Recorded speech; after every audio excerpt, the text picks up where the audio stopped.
indivisible, with liberty and justice for all.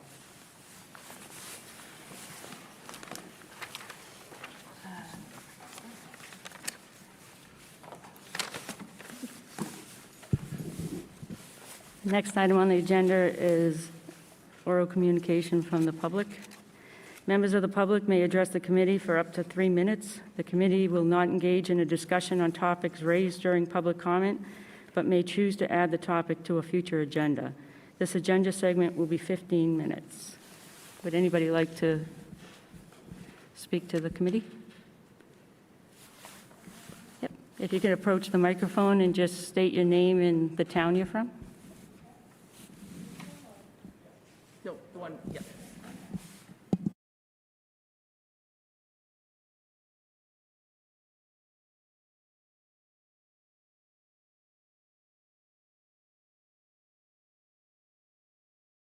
Eileen Silva, Byfield, Orchard Street. I came to speak to you all tonight instead of going to help care for my father, who has been bedridden since February 10th after taking the second Pfizer shot. Tonight I have to speak for my children. I would like our schools to get out of the medical business and leave decisions about vaccines and masks up to the parents. On October 1st is in 8 days. 80% vaccine rate, that is the goal. Meet the goals, what do you get? Your mask off. That's called bribery. You had clinics in our elementary schools for a medical trial. That is outrageous. Here are some quotes from your marketing materials promoting these clinics. We know that vaccination is a key component of maintaining our collective health. Another one, while we are focused on ensuring all students age 12 plus are vaccinated, vaccination is important for everyone eligible. Really? How do you know that? Nobody knows that yet. The information is being gathered right now, and it's not looking good. You're entering into very risky territory by using your positions of influence to support a medical experiment on children. Right on the FDA website, it says post-marketing data demonstrates increased risks of myocarditis and pericarditis, particularly within 7 days following the second dose. The observed risk is highest in males 12 through 17 years of age. Are you okay with that?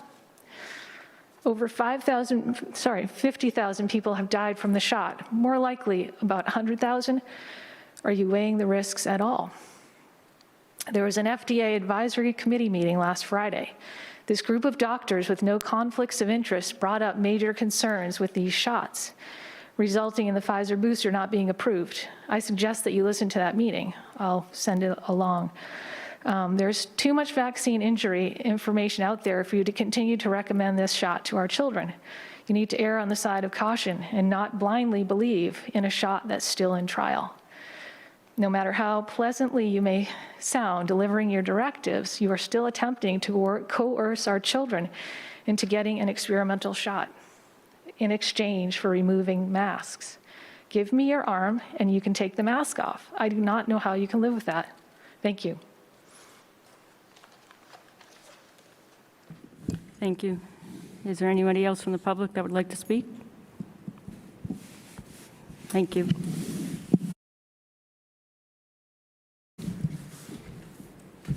The next item on the agenda is Student of the Month. This is a program that we started a few years ago before COVID started, and it was to recognize students from all different aspects of their school years.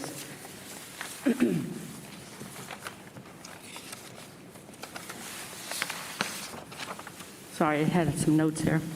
One was service to fellow students, teachers, or community, dedication, determination, and persistence in the face of obstacles, attitude towards learning and determination, high achievement in academics, athletics, and performing arts, and significant improvement in academics, athletics, or performing arts. So we just tried to make sure that we encompass every student, no matter where they are in their academic careers. So we will be starting that. We'll be starting that with the October meeting, so we'll be prepared. Last time, I believe was it Policy and Advocacy that reviewed those? So I can set that up with P&A to review those. We should have them by the end of next week so that we can meet the following week, make a determination, notify the family, and then be here on them for the meeting on the 13th. It's a joy to watch these kids come in with their teachers who have recommended them and watch them, how proud they are to receive this award. Okay, the next item on the agenda is the consent agenda, and I'd like to read the donations. It was to receive a donation in the amount of $500 from Christine Winnick to the Pine Grove School for use in general student activities. I'll make a motion to approve the consent agenda. I'll second. Any discussion?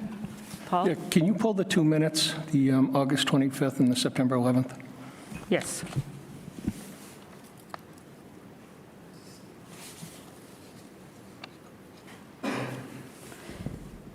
Any discussion? All those in favor?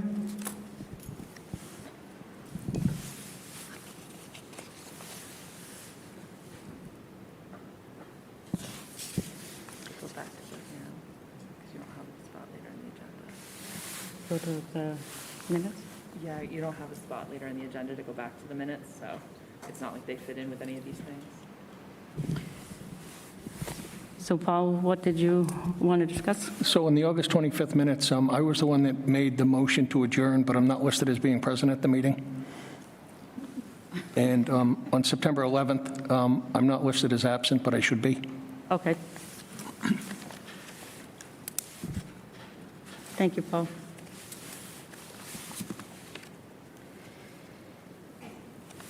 Okay, the next item on the agenda, we're going to move up. Linda, do you want a motion to approve those minutes as amended Oh, okay. and do that now, or do you want to wait until another meeting and bring them back? What do you want to do? Easiest thing is to do them as amended, I think. Okay, can we have a motion to amend the minutes as stated? I'll make a motion to approve the minutes from August 25th, 2021 as amended. I'll second. Any discussion? All those in favor? Thank you. So the next item on the agenda is the mask policy. And because we haven't received any guidance from DESE, which I'm assuming that in the next few days, if they're going to, it'll be at the last moment. So I'd like the committee to make sure that they hold open September 29th as our tentative meeting, just in case we do get some guidance, so that if we have to alter our mask policy or come up with vaccination recommendations, we will do that. So as of right now, our mask policy will stay in place as is, and there won't be any discussion on it. So the next item on the agenda is the approval of the school improvement plans. So I'm going to kick it off by modeling brevity for the district strategy. I use the term. So we have the principals here tonight to present their school improvement plans. This is obviously a very different process. We're sitting here in September after a year and a half. That was obviously very challenging with quite a bit of time out of the school. So school councils, it was difficult to convene school councils to develop the school improvement plans. So you'll notice, as I mentioned to you when I sent them out, that they're more brief than normal. The data is different. And so at this point, our goal is to present to you plans, so we remain in alignment and that we have an active school improvement plan that models the work that's being done this year, and then over the course of this year, get school councils going again and continue to revise those and move forward. So as far as the district strategy, we've obviously had more recent discussions that I'm able to reflect in the district strategy. The school improvement plans were finalized back in the spring when the school councils finished their work for the year. So there are a lot of things that we have in the district strategy that aren't yet reflected in the school improvement plans, and that's to be expected based on how these years have progressed. So I'm going to quickly walk you through the updated district strategy. We have not updated the strategy in 2 years. Previously, we had a listing at the back that listed all of the tasks or all the accomplishments, items that we had on previous strategies that we had accomplished, as well as future items of area where we wanted to target our efforts. This is streamlined to show just those that we are currently working on in the current year, and we'll continue to revise this in the coming years. So I'm not going to go over the first several pages. I mean, that is still the same. The process is the same. We're operating under, on page 6 of 12, our district core values of respect for self and others, integrity in words and actions, and excellence for all. Those remain our core values. Our district vision and our theory of action remains unchanged. That's on page 6 as well.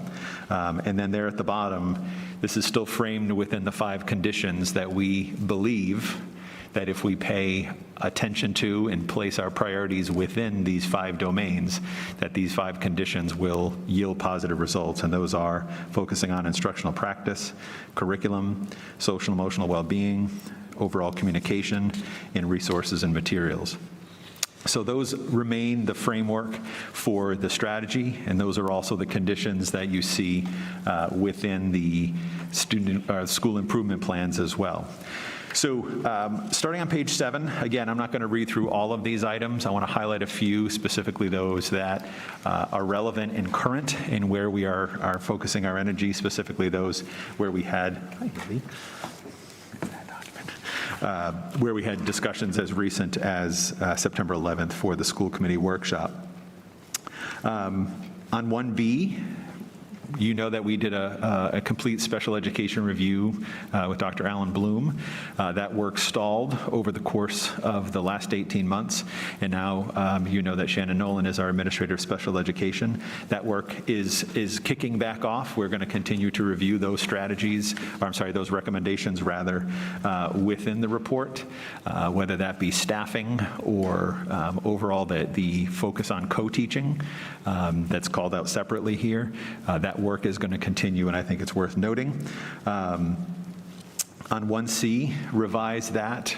Previously, we had done work on transitions, but we were speaking specifically to the support of students through transitions and transferring of knowledge. Now we're shifting this to talk about the overall supports and structures that are adding to the experience of students transitioning from building to building, into the schools, out of the schools, into the next school, so that students feel supported and engaged. 1D there, I mentioned tied to 1B. There was considerable PD this summer on co-teaching. It went very well. Across all of the schools, specifically Pine Grove had the greatest interest, and so there are a number of teams partnered together with regular and special education that are expanding our knowledge and expertise in co-teaching and putting that into practice. And then 1E actually came out of that survey for the ESSER 3 monies, another priority we had talked about with expanding other opportunities, the arts, electives, enrichment, before and after school programming, specifically those that can add to our response as we rebound from COVID, or those that can be done that were a priority prior to that, but have been exacerbated by that. So looking to expand those opportunities.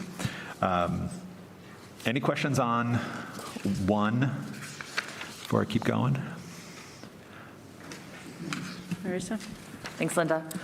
So I want to say, first of all, I'm super excited to see 1A through 1D on there, especially because I think when we're talking about coming back from a pandemic and also where kind of we've seen the opportunities for improvement, I think those first 4 really hit a lot of the things that we've been hearing over the last, I would even say 2 years at this point.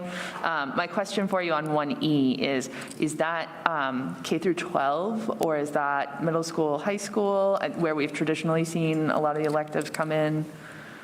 K through 12. K through 12, okay, Yep. thank you. And specifically, that is one of the areas we'll propose spending some of those ESSER funds to review. And again, I don't have the answer of how those might be expanded or advanced, but that will be the work to be done. Good Okay, question. Thank you.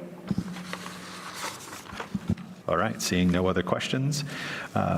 Goal 2 is to the district will strengthen current instructional practices by using aligned curriculum to effectively engage and facilitate learning for all students across all curricular areas, regardless of ability. 2B through D are continued work. 2A is continued work, but that is something that Patrick actually talked about as he came on board as the high school principal, that developing that vision of the Triton graduate. And as we talk about developing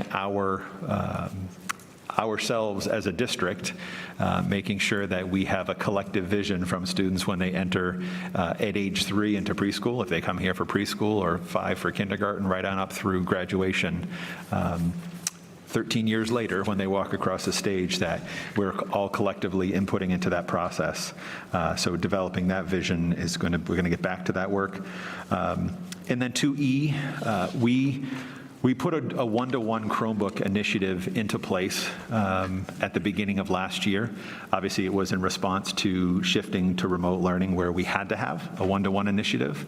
So we used pandemic money to be able to set up that first lease. And so we have work to do over the course of this year. Greg, who you met tonight, handing out these new Chromebooks to you, Kyle, myself, and obviously others, to develop a plan so that's sustainable, so that it's not something that falls off when the pandemic money goes away. Also, to fully assess whether a Chromebook is the right device for all ages. I think it's the way that teachers and students have been begging for them. I know it's right at the upper elementary on up through the middle and the high school based on the needs, but there's still a question about, is it a different device that might be more appropriate in the early primary grades? So that process will be in place so that we are ready to move forward and have that revised plan in place as we move into next year. I can't lick my finger with a mask on. Goal 3. The district will, by engaging community partnerships, continue to develop and support new practices and programs that focus on the social, emotional, and physical well-being of students. B and D are continued work. A is revised. We talked about chronic absenteeism in the past. I think we have a new challenge before us with regards to absenteeism and the impacts of COVID and the closure. So that is certainly a renewed effort. So I wanted to call attention to that. Under C, we have a district wellness coordinator now. We were previously talking about adding a wellness teacher. At this point, our efforts are on utilizing that district wellness coordinator to expand and, I would say, exponentially multiply the supports that we have in place. And that is not explicitly through a wellness teacher, but supports for all students, for staff to be working with students, through dedicated staff of our own, and through outside agencies as well. So that is going to be a concerted effort, as we have been talking about all spring since last year. And then PBIS 3E, we've talked about PBIS. We have it in place. Again, that's not a program, it's an approach. We have it in place across the schools, more so at the elementary on up into the middle and the high school. But we want to get back to focusing on a consistent language that does continue. Each elementary has its own take on a PBIS program, and that's okay within an acronym, but we want to make sure that our common language is transferring from elementary on up to middle and then to high school as we talk about student behaviors and supports. Any questions on 3? Sorry. So I guess a couple of questions and a couple of comments here. So on 3B, I know one of the things that we've talked about in the past is how other districts have a service requirement for graduation. And I know at the time that we were talking about that, probably 3 years ago, the decision was made to not put that in place at that time, and to consider how to do it in a very thoughtful way so that it wasn't just a check the box to get your diploma. It was I guess, a learning experience. Absolutely. You know, it was intentional. And I'm just curious if you can add or kind of bring us up to date, I guess, because I don't believe we've heard anything about it since then, on what your thoughts are that landed you on 3B? Yep.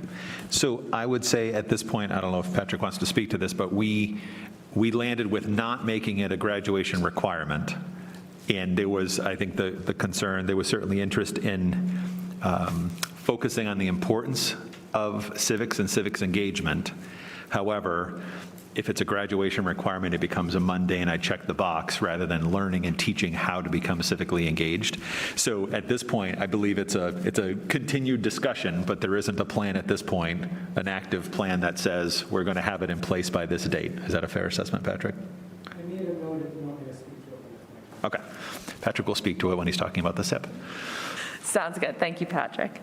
And my other question, or one of my other questions, was under 3C, the status is listed as initial implementation. Has there been work done toward this already by the new district wellness hire, or? I mean, I guess Yes. I kind of, when I looked to that column, I expected it to see more of the exploration stage. No, and we talked about having Kara Briley come to do a report, and it would have been ideal tonight, but y'all got a big agenda, so that is going to be, the last we spoke was going to be at the October agenda, to have her come and give a report on all the things that have already been happening. Yeah. Okay, thank you. And the last thing I wanted to say is just looking at 3C and 3D next to each other, a district wellness plan and ALICE protocols and drills is just, I don't know, makes my heart sink. Yeah. But it's unfortunately something we have to continue to talk about. Yeah. Okay, moving on to 4. District will improve communication internally and externally to ensure there is a common understanding around current progress and educational standing so that all parties can make informed decisions around future actions.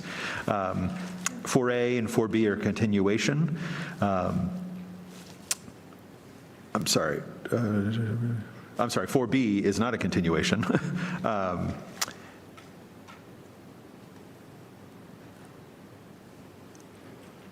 Sorry, I'm rereading them. I didn't highlight it, but so 4B is obviously, that is work that we need to do. We have begun with a discussion with the town officials back on August 19th about the assessment that was done on this campus. We have another discussion with the towns on September 30th. That we are just at the very beginning of this discussion. I've had lots of folks from the community engage and want to know what the next steps are, and I keep saying that is the next step is a discussion with our town officials to see how we want to approach this. We know there's a large price tag for the repairs, so we have to look at what this means as far as next steps, whether we go piecemeal or bigger project to resolve those issues. 4C is kind of a rework. We talked about marketing in general. There's been a lot of discussion, obviously, parents making choices about the district. Any district, you've always heard the term, school choice is alive and well on the North Shore. We've always struggled with choice as a geographic issue. And I think it's time that we actually spend money on marketing. I've had so many discussions with parents who have said, there's such amazing things happening, and specifically at the high school and the middle school, because you talk about at the elementary, that feels more owned by the town, but it's scary for a lot of people for that transition up to the middle school, and I hear so many stories of, you should go to private school, this, that, and the other, and then we get there, we realize how amazing it is, but we have to find a way to sell that, and it's a problem we've talked about for decades, but I think it's time we put a little money on that and figure out a way to effectively market the district so people are aware before they start to make the decisions. And then when there are people who say, you should be considering private school, they can say, no, have you seen fill in the blank? So we are not marketing professionals by trade, and so I think that it's time that we get some support to do a better job of marketing the district, because parents do have choices. And then 4D is I've expanded the leadership team's functioning. We used to have a team of 9, so it was the 4 of us sitting at the table and the 5 principals. We now have all of the assistant principal, as well as the director of athletics, director of guidance, director of technology, and who did I miss? teaching and learning coordinator, it's because it's not a director, all as part of that. It's a team of 19, and so that is an important team, and I believe it's greatly already in the few months since we started, even over the summer with our retreat, doing that entirely together, has increased the functionality and productivity to have that many more voices and opinions and expertise sitting at the table. So I think that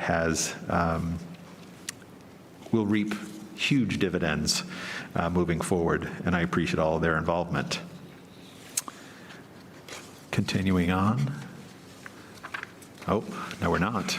Marissa? First, I'd like to ask, can someone else ask a question so that it's not just me? Maureen? I just have a statement. It's not really a question, it's just a statement. I'm just glad to see 4C on there. I've been in the district long enough to remember, I know Paul and Linda probably remember that there was an effort some years back at previous superintendent.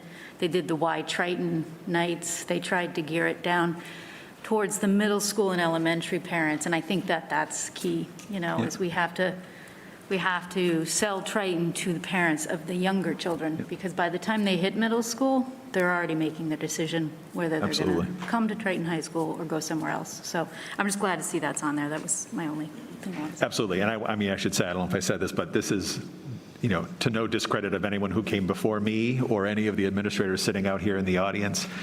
It's decades-old problem, and I think it's time that we dedicate some money to solve it. So, And I think there's been a lot of effort made over the years, but we've never had we've never hired anybody to help us with that process. Takes a lot of time. Yeah.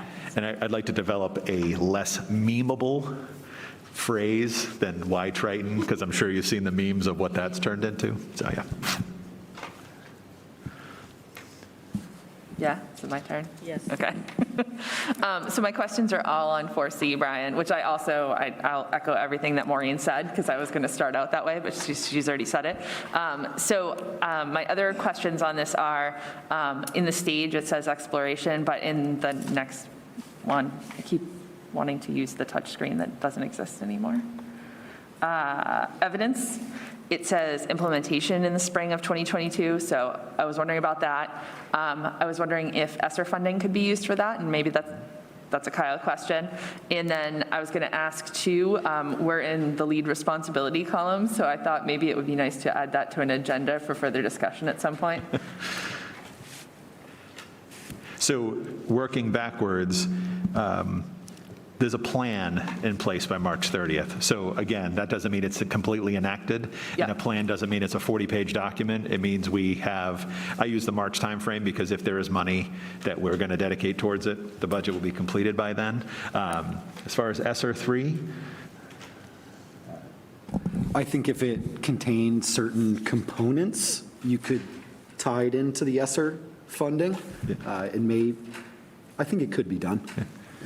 It's within the realm of possibility. Yeah. Okay. I'm just curious, because while that money is there, it would be nice to. and I see it as some upfront one-time costs. Yes. Which, again, that's what we want to spend this money on. Right. Not things that create funding holes. Okay. And then, what was the other question you asked? No, I think you answered. It was about putting it on the agenda for the future for more of a discussion, but also exploration versus implemented. So it's exploration phase now, essentially, and then the plan is going to be done by spring of 2022. Is that correct? And then it would move into another stage from there? Is that what I'm hearing? Yes. Okay. Yep. All right. Thank you.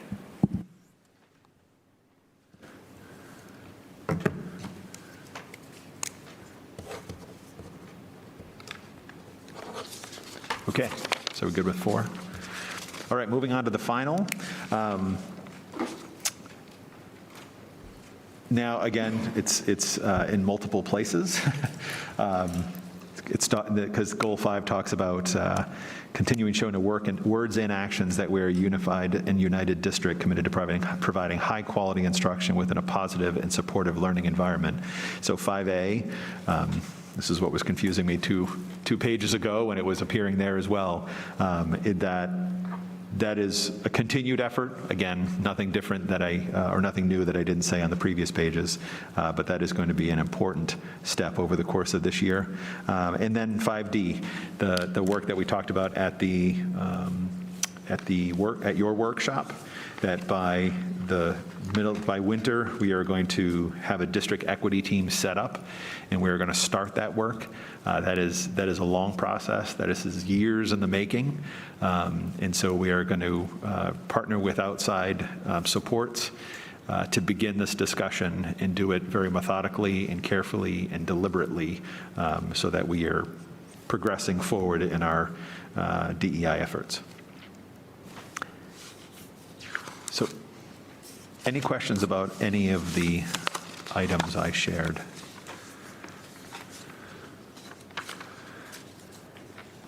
Okay. So I can't remember in the past, I think you took a formal vote on this, right? It's in the action section, so. Yes, I'll make a motion to approve the updated 2021-2022 district strategy for improvement as presented. I'll second. Any discussion? All those in favor?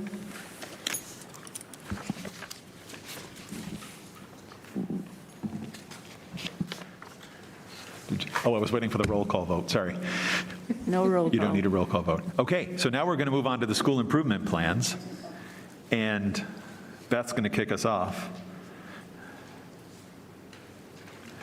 Beth Yando, principal of Newbury Elementary School.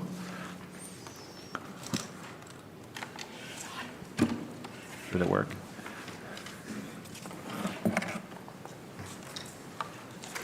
Good evening, You have to everyone. pull that nice and close to you, A little Beth. closer? Yeah. I'm told when I do morning announcements that I'm too loud on the microphone, so I'm always a little cautious.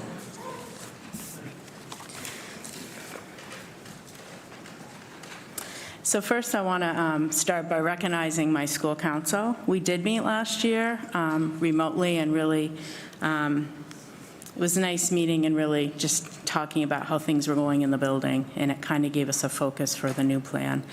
So some of the members, I have two teachers, Daryl Kikowski and Leah Peacock. And then for parents, my co-chair is Jenny King, and Mike Waliska is the other parent. So I just have to say, even with all the obstacles that we had to overcome during the pandemic, I feel like our students continue to make gains at NES. And a lot of this is due to the teachers and the instructional assistants, and our relationship with parents, and just having that partnership and working together and supporting them, because as you know, families had difficulties. It was difficult in the school, but I feel like we all came together to make sure students were still making gains. And I just have to say, the students persevered. Very seldom they complained. They came to school, they did their work, things were changing, and I can't be more proud of how they came through this. And they're continuing to be happy to come to school, and we're happy to have them there. So I'm going to start on page 6 of 10, and I just want to review our old goals and just talk a little bit about some of the updates. So we have a social emotional goal, which we're going to continue to have in our school improvement plan. It's to provide a learning environment that fosters resilient students who utilize strategies and skills for social and academic success. I just want to update some of the things that we still have in place that helped us with this goal. We continue to have social groups, check-ins. We have certain kids who come in the office every day. They have jobs. That's how they kind of start their day. It makes them relax. They feel like they belong that way. My school adjustment guidance counselor, Alicia Kenyon, had all the kids identify a contact person who they were comfortable going to. And I have to say, I was surprised by some of the students who didn't pick their classroom teacher. They felt like they had a connection to me or someone in the office or one of the specialists. So that was really helpful, and we all kind of came together and made sure that we checked in on the kids, just so they know that there's someone that they can go and talk to. And I think that always makes students feel welcome and makes a big difference. We continue with the social thinking curriculum, the zones of regulation. And we have, last year, 84 students who are seen weekly for social emotional support or social groups.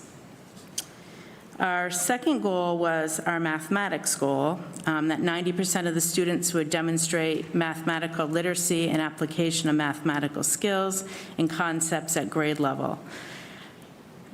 We made a lot of gains in math. Math is one of the areas that you're going to see when I talk about our new goals. We have an academic goal that incorporates math. I think mathematics, a lot of manipulatives, hands-on things, which we really weren't able to use a lot last year with kids at home, so that was really difficult.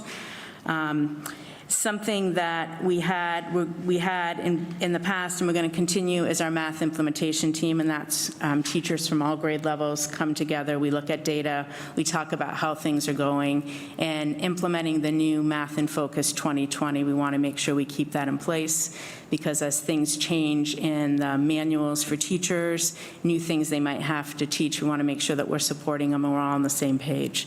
And when we come up with a goal, we have our school improvement plan goals, but then with my implementation teams, we kind of look at data and we kind of develop it's not really a goal, it's more of a focus for the building.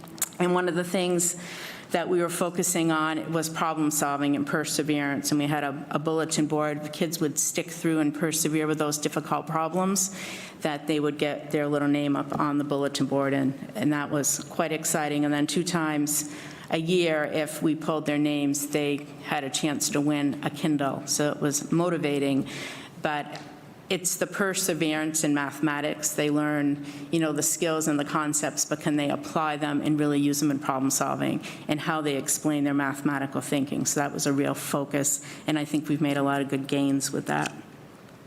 And then we had a science goal. That was students will engage, explore, explain, elaborate, and evaluate to develop investigational skills and an understanding of the nature of science. We also, we didn't really meet last year, but prior we had a science implementation team. And after analyzing some MCAS data from the prior year, we really realized that students were having a hard time expressing their thinking. So we made a focus on CER, which is claim, evidence, and reading. In reasoning. And with claim, so we're asking kids, how do you answer your question? What did you learn? So what's your question about something you're learning? And then they, for their evidence, they use data to observe how they observe their investigation, how they got to their claim. So it's a step process. And then reasoning is the last step. Use your science terms and explain why the evidence supports the claim.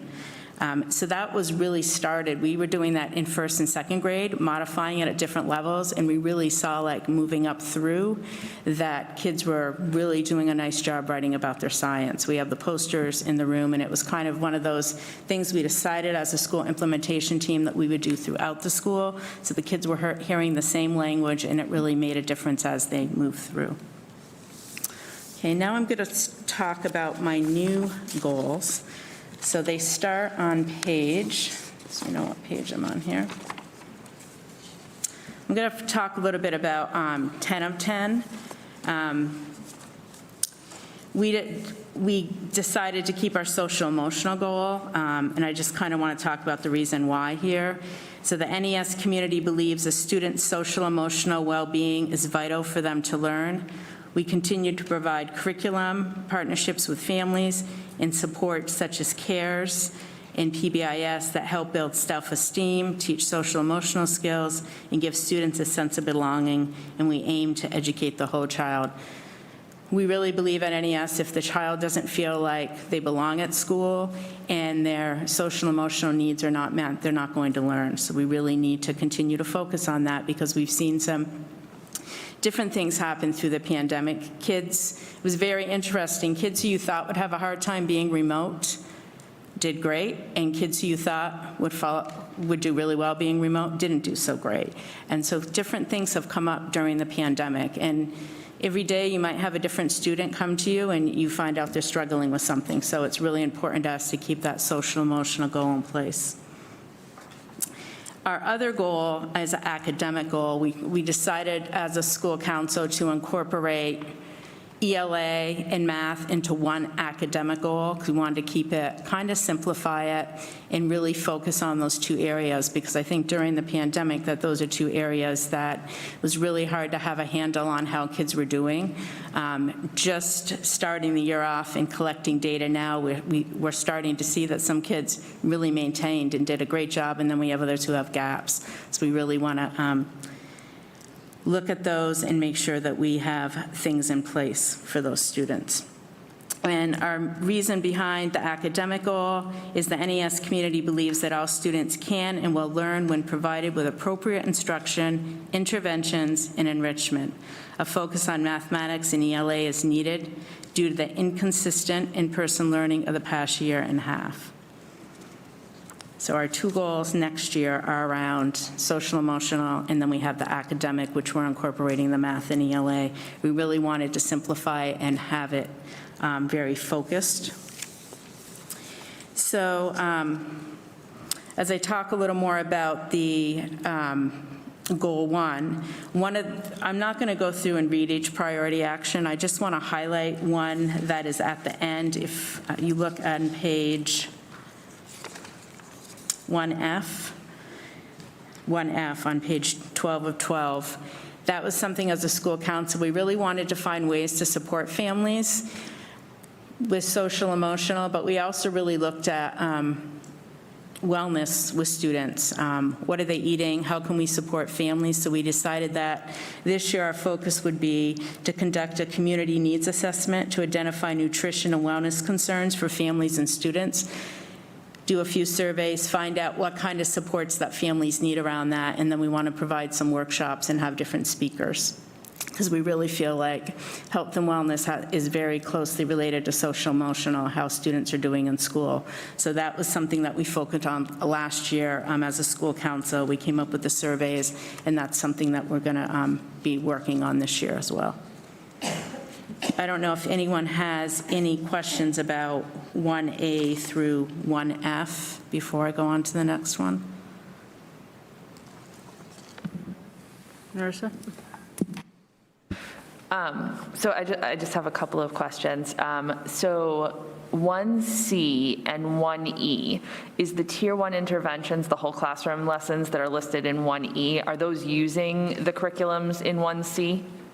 Yes, some of Okay. them. And do you Yes. have all of those in place? Have you had all of those in place already? I'm not sure. Had a lot of them in place, yes, but we're always looking for more ways to support our students with social emotional. So I would say, yes, we could use some more work around the multi-tier systems of support for social emotional. Okay. So we're looking to explore that Okay. and add some things. Because a lot of the things we do year after year, but we're always looking for some more changes around that. Understood, thank you. And on 1D, that is quite the list there, which is impressive. How many of those are in place now?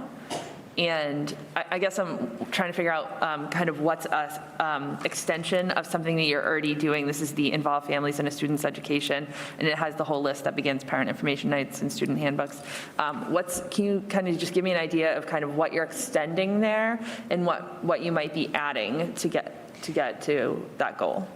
One of the things we're adding is actually, if you look at 1F, it kind of will fit into that as well, around the health and wellness, really focusing on that and providing speakers and giving families opportunities to ask questions and kind of tell us what they might need for resources. Okay, Does that thank you. answer your question? It does, it does. I mean, we are lucky in that we see communications from almost all of the schools, which has been Yeah. really nice, because when we're talking to parents that have students at a school where our student doesn't attend personally, it always gives me, someplace to go with them. So I've seen a lot of these, and they're very impressive already. So I was just curious kind of where you were headed with bringing that in. But that makes total sense that you're essentially bringing in new material to your existing communications channels. Is that a good way to sum up what you said? And Okay. just more supports for families. Okay, thank you. Any other questions about the first goal? I have a question. You said that you're going to be bringing in possibly some speakers for parents. Is that opened up to the other elementary schools as well, or is it just for Newbury students? It could be, Linda, we're not actually have anything planned yet, so I can't really answer that, but we're going to start with the survey. We were thinking more kind of working with the PTA, but it's a possibility depending on who we bring in to open it up, definitely. Just so that if other parents in the other Yep. towns would like to attend those, that'd be great. Yep. And just a comment, I think it's great that you're identifying an adult for every student in the school, because I think that's when we should be identifying kids who are struggling and should be able to go to somebody if they are having problems. And I'm hoping to see that that goes across all the schools. You know, I know that we have it in the high school for advisories, and I'm hoping at some point we can get the advisory in the middle school as well. So I think that's great. Anybody else have any questions? Okay. No? Okay. All right, so I'll talk a little bit about Goal 2, which starts on page 13 of 13.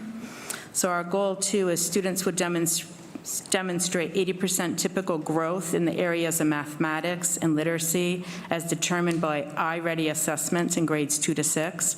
We're using those assessments in 2 to 6, and we're looking for students to make growth in a year. We want them to make the projected growth at their grade level, and the 80% typical growth is from iReady, so that's what we're going to be focusing on. We have our data right now for the beginning of the year. We're collecting data. We're in the process of having our data meetings, and then we'll be putting students into intervention groups and providing the kind of support they need.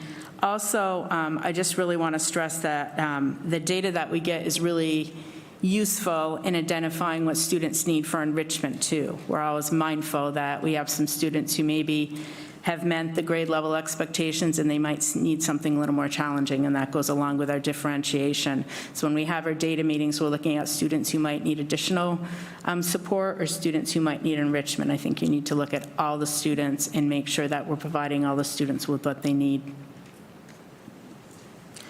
So some of the things that I want to highlight around this, in order for us to really have students meet the goal, it's really looking at best practices in the classroom and that Tier 1 instruction, what's happening in the classroom, and then looking at Tier 2 students who might need interventions, and then Tier 3 students who might need a specialized program. And that happens when we take our ELA and our math data and we sit down and we as grade levels, and we talk about what kind of supports we need to put in place for kids.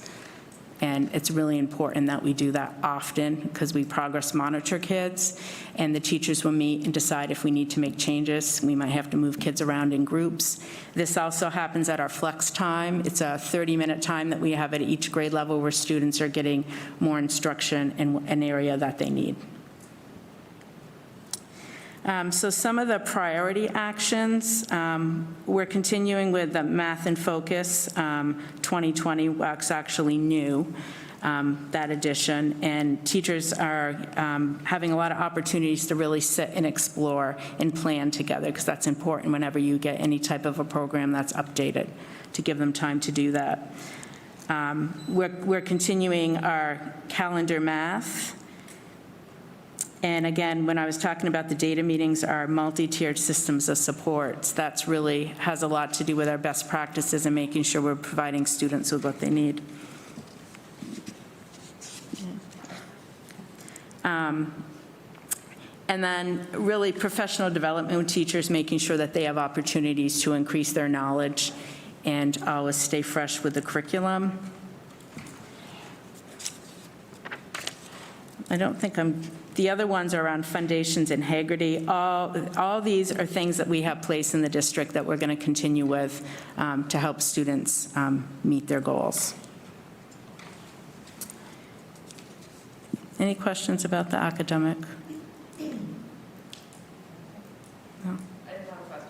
All right, everyone's good on that? My microphone started listening and beeping at me. Yeah, I heard the beeping. I got distracted by that, but I just kept going like, you know.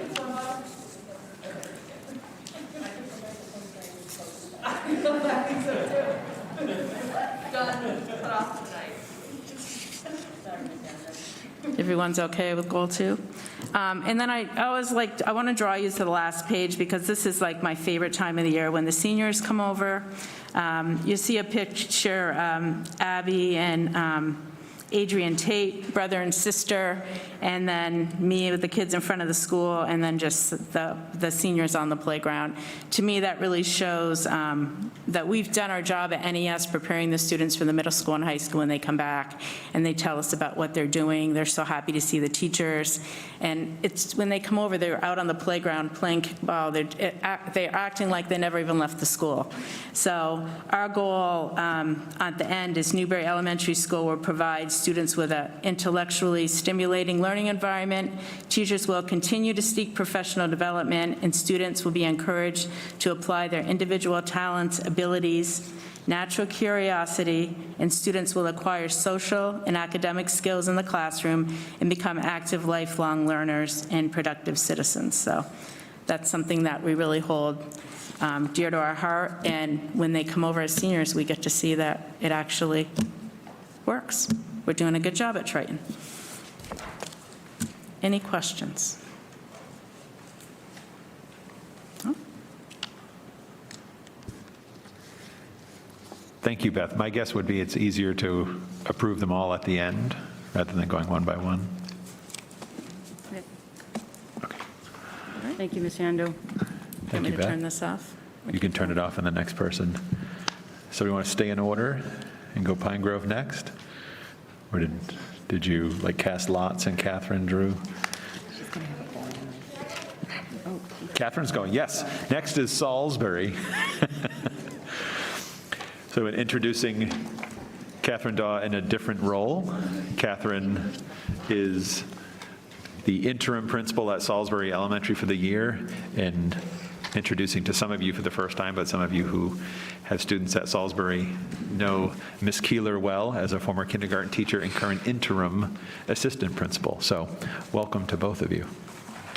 And I should say, no, that's not true. Jane was part of the school council. I was going to say Catherine was not part of this process. Jane was with the school council last year. Which is the reason why, one of the reasons why Jane came, but she also came because we need each other right now. So this is just a really good camaraderie between us. So I thank Jane very much for coming and working with us. It is good to be back, and thank you very much for allowing us to come and share this school improvement plan with you. I will have to admit that this is a school improvement plan that I'm working with, and that I am learning an awful lot being at Salisbury Elementary, and it's been the most wonderful experience. So I will do my best to speak to the goals that are here, and kind of maybe give a sense of direction for what I've heard so far moving forward about where Salisbury would like to continue moving forward to. So on page 4, which is the snapshot of the school, just the top sentence, it talks about the idea that Salisbury Elementary is providing students an exciting opportunity to educate all students for achieving now and throughout their lives. And I think that is a real focus point for the entire school improvement plan, because that is what we're trying to do, is to make sure that all of the students are learning what they need to learn now and achieving success where they are, but moving forward throughout their lives. Whether, just moving on to middle school, moving on to high school, and then whatever their chosen profession or career is in life. And I think that that's really important to keep as a focal point moving forward with goals. So we do have 3 goals. The first one is an ELA goal. And the goal itself does talk about the assessments and how the number and the percentage of students will determine whether or not we have achieved that goal. But I'd like to focus a little bit on the priorities, the action priorities, because that's what I know most about right now. And I just want to highlight a couple of those priority actions. So priority action 1A, which is to continue to integrate science and social studies into the daily schedule, incorporating the subject areas into the ELA block when appropriate. over the summer when we were, I really should say when Jane was, creating schedules, one of the things that we really tried to do was to increase the amount of time that classes had to engage in science and in social studies. That seemed to have been an area that didn't become a focus, and we felt as though that goal was really important in that action. So to really make it happen, we needed to provide in the schedule time for teachers to follow through with that action. And so in each one of the grade levels, there is a very specific time where science and social studies will be taught. There is place that social studies has to be shared with science, and it is dependent on the guidelines that are set for time. But we made sure that that was something that the classes were going to have in their schedules. And then priority action 1E, continue to provide tier 2 and tier 3 interventions during the WIN block. One of the things that, well, another thing that, can I back up for a second? I'm sorry. So when I came into Salisbury, I certainly did not come in at all with any intention to make changes, because I can't change something that I don't even know yet about. So I did not come in with all these great ideas of how to change anything, because I am new to elementary. So I'm learning along the way. So that being said, there were also some things that we see as teachers, and in working very closely with Jane, that we felt it's okay not to change, but to improve on and to help us to grow and move forward. And so one of the things that we did do goes along with priority action 1E. And this year, special ed teachers have been assigned, or they're allocated to grade levels. And so they're working very specifically with those grade levels. In the past, they were spread out K through 6. And they were never able to really go into classes. They did most of their work with students by pullout. And now what we've done is, by giving them either probably 2 grade levels in most cases, now they're able to work very specifically with those grade levels, which allows them to learn the curriculum of what's going on, because they're going into classrooms and they're being part of that class that's happening. And so they can support the teachers with those students in the classroom. And then in those instances where they do have pullout, they have a much better sense of what's going on in the classes with the curriculum. It's been a change for them, but you know what? They've been, they went right into it, and they're working through it. It's not an easy change for them, but it is a change that I think will benefit the students in the long run. To go along with that, we had a PD committee meeting yesterday, and one of the things that came up from that was a request, and I'm hoping it's a request from more than one teacher, but the teacher was speaking to the idea of co-teaching now. And I don't think that's ever been something that Salisbury has been open to.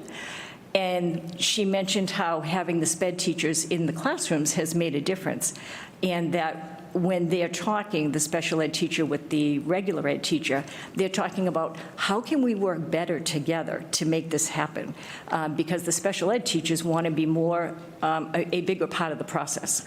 And so they expressed an interest for PD around doing a little bit of information gathering, I guess, at the beginning stages for co-teaching. So that really made me feel good, because I think that's a great direction for the special ed and the regular ed teachers to start collaborating, and will definitely make a difference for the learning for the students. On priority action 1G, which is to continue to implement the Momenta structure. We have had the Momenta program at Salisbury. We're going into our 4th year for it. Again, it's new to me, but it is a program that has been in place for grades, I think K through 6, right? So I'm going to actually ask Jane to talk a little bit about that because she actually utilized it as a teacher and knows much more about what that Momenta structure looks like because we are still implementing it this year. So we've been fortunate to have Momenta come into Salisbury and work with the staff for about 2 years now. There was a little bit of a hiatus with a modified schedule last year with the pandemic. So there was kind of a hiccup, and we're looking forward to having them come back and work in the classrooms with the teachers this year. But I feel like the staff has really benefited from this consultation company coming in, and the coaching that they've provided has really solidified how to really purposefully provide instruction during our ELA block. So initially, some teachers were doing their ELA block with centers, some were using a non-center-based approach. So Momenta has come in and really provided a good, solid Tier 1 base during our ELA block. And some of the things that you might see when you walk in are teachers working with a small group with very explicit goals for certain students within a small teacher table setting. Other children would be off doing partner reading, while other children are working independently on maybe a specific skill that they need to practice. And then other children would be doing word study. Sometimes that's partner-based, sometimes that's independent. And again, because of the pandemic, there was really no partner-based work last year. So hopefully with time and with keeping in mind our 3-foot distancing with masks on, we've been starting to have these smaller groups work together within the guidelines. And so it's nice to see that come back because we know that children really learn best with each other. So I really think the staff has benefited from a more consistent approach. So again, keeping with consistency in mind, we've got kindergartners coming in, learning this Tier 1 ELA block structure, and it carries them all the way up to 6th grade. The goals might be different. When they get into the upper grades, they're working on reciprocal teaching, whereas at the early grades, they're not ready for that yet. But the teachers really have embraced the model, and I think it's done some great things for the students. They really are more specific, data-driven. The teachers get together to create plans throughout monthly, if not weekly, if they're co-planning together, to really meet the students' needs and to meet them where they're at and move them forward. Thank you, Jane. And then priority 1H is to implement the empowering writers within the writing block with targeted support, especially for the new teachers. In fact, before we left school today, our reading specialist was giving us just a overview. She's been working with a couple of our new teachers, and she's been talking about how they're very receptive and very open to learning the strategies that go along with that. They're new, but she's doing a lot of coaching with them, and she's spending a lot of time with them. So that is going to prove to be very helpful to the new teachers, and she will continue working with our veteran teachers as well. At this time, too, I just want to mention that the Title I supports. We've been fortunate this year that we've been able to have a little bit more support with the Title I, and their goal is to really be working with the teachers to strengthen the Tier 1 supports for the students in the classrooms. With the extra personnel that we've been able to have, that is going to make a huge difference. And again, Title I wants to get into the classrooms and support the students in the classrooms as well as outside the classroom. Again, the more often they can get in the classrooms to see what's happening, the better off that they will be when it comes time to doing work individually with them during like the WIN block. The second goal is a math goal. And again, I want to go to the priority actions on that. So the main priority action that we're talking about now is the... Mrs. Dodd, could we pause for a second Sure see if can. anybody has any questions? I'm sorry. No, that's okay. Does anybody have any questions? Go ahead, Paul. With the new push to have the special ed teachers moving into the classroom and the PD, does the schedule also provide for common planning time so that there's opportunity to work together to implement that? The teachers, all the teachers have planning time, and they can, it's all the same, like at the grade level, so yes, they can have common planning time. There might be some scheduling issues if there is a time where the special ed teacher is doing a pullout at that time.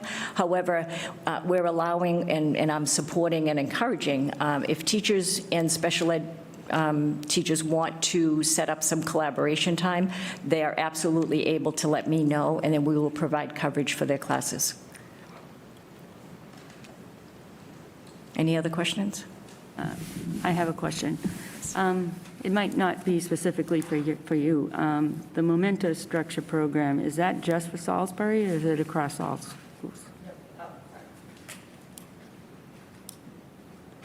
That is just for Salisbury, and that happened, I want to say, 4 years, 2 years? 3 years ago. They're in their 4th year now, and that was through Title I funding that they got that specific training. It's really basically creating a structure, like Jane has said, about, so there's consistency from K all the way up to grade 6, the way that reading is being taught. Okay. The other thing I'd just like to say is that I'm glad to hear that Salisbury's looking at co-teaching, because co-teaching is just going to benefit every single student and the teachers in the classrooms. Co-teaching has always been something that I've wanted the district to do, and I'm so glad to see that it's being implemented now, because I've seen it in other districts, how wonderful it works. And I applaud you guys. Thank you. And also Pine Grove, for as many teachers who have signed up to do that is great. And we're going to turn to Pine Grove for some support and guidance, and maybe some of our teachers, I would love to see some of our teachers going over to Pine Grove to see it in action, because I think that will help them to see the benefits of it as well. But I was pretty excited at the PD meeting yesterday when they brought it up, and I'm like, all right, this is good. It's coming from them, which makes a huge difference. And I just want to say that I love to hear all the elementary schools working together, because that's the only way this district is going to move forward and get better, is if all the schools share the knowledge that they have that's successful in their schools. I think it's wonderful. Thank you for saying that, and since you said that, I will say that I have been tremendously fortunate to have both Beth and Nicole coming in this role. If they have been in an incredible support and sharing so many resources, willing to come over and help, sending me over there to help. You know, the assistant principals have been great. So in terms of working together, this is definitely a good group of people that is going to help make a difference moving forward. So thank you. Any other questions? So the second goal is a math goal, and I'm looking at priority action 2A as the one that we're focusing on. So there are updated materials for the math in focus, and the math specialist, we've had some meetings with the math specialist, and she's very excited because rather than doing the pullout and doing the work for the math in focus, she's very excited about being able to go in the classes and do coaching. She doesn't feel like she's had the opportunity in the past to focus on coaching, and she feels as though that's the best way that the students are going to really benefit from what happens in the classroom, because by coaching the teacher with the math in focus materials, that's where she's going to get the just the biggest benefit and impact on the students. So we're working with that new support. We do have PD that is happening with the Math in Focus, and she's very much involved with the guiding of that and the coaching of the Math in Focus. I think that was all I was going to say about math goal for now. Does anybody have any other questions on the math goal? Marissa? Can you just talk about the UPS check template for a second? Because I think that's the first time I've seen that term, and I'm not sure what it is. Is it something that works with Math in Focus, or is it? I'm going to ask Jane if she knows that. That is fair. I apologize. That is one, I'm so sorry. Question, I didn't hear The you. It was, UPS. so 2D has the UPS check template. Do you know what that is? I do not know what that is. Okay. So I suspect it's probably something that the older Okay. upper grades do, because it doesn't sound familiar to me from like K1, 2 perspective. So I cannot comment specifically on that, but I would suspect that that is probably something being done in the upper grades. Okay. That was for problem solving. That was a format that they would use for specifically that, to unpack and unsolve. That was the technique that they were using. Was that in the upper grades? Yes, Yeah, in the upper grades. It was not in the younger grades. I wasn't supposed to know. Is it math and focus, Kim, or is it something?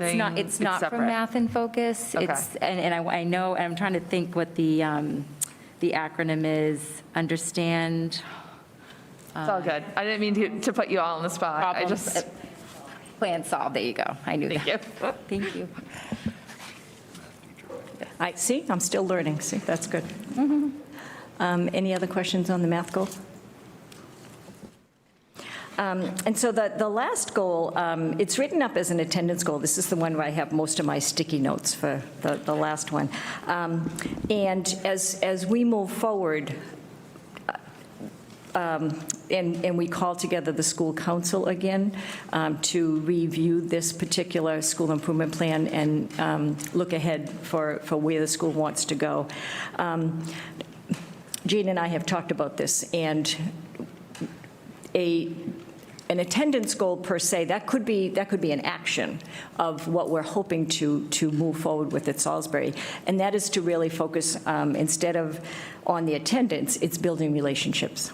And we have really, this year, that has been definitely something that we have spent a lot of time doing.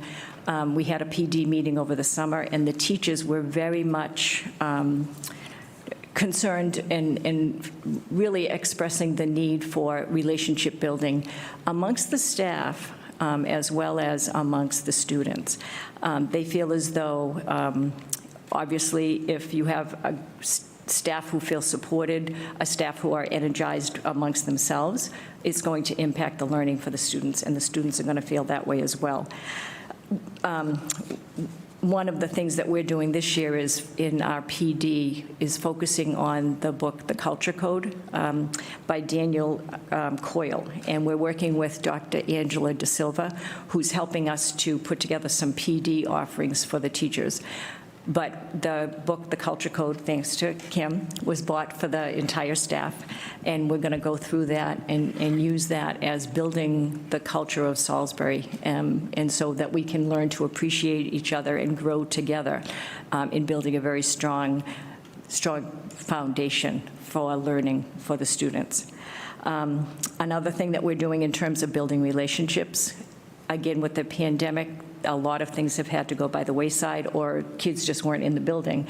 We're going back to looking at PBIS in the building. Teachers really felt as though that that was a real plus when they were doing it. But we really need to start from scratch again, looking at the steps for PBIS, just getting the kids back to understanding what that is. And so right now we are focusing a lot of our efforts on the PBIS. And it's working, but it's a work in progress. It's almost like we're starting from scratch. But I think teachers and students are appreciative of the fact that it's going to provide some additional support and structure in the school day for them. Another thing that we're hoping to do is really build up student involvement in the building.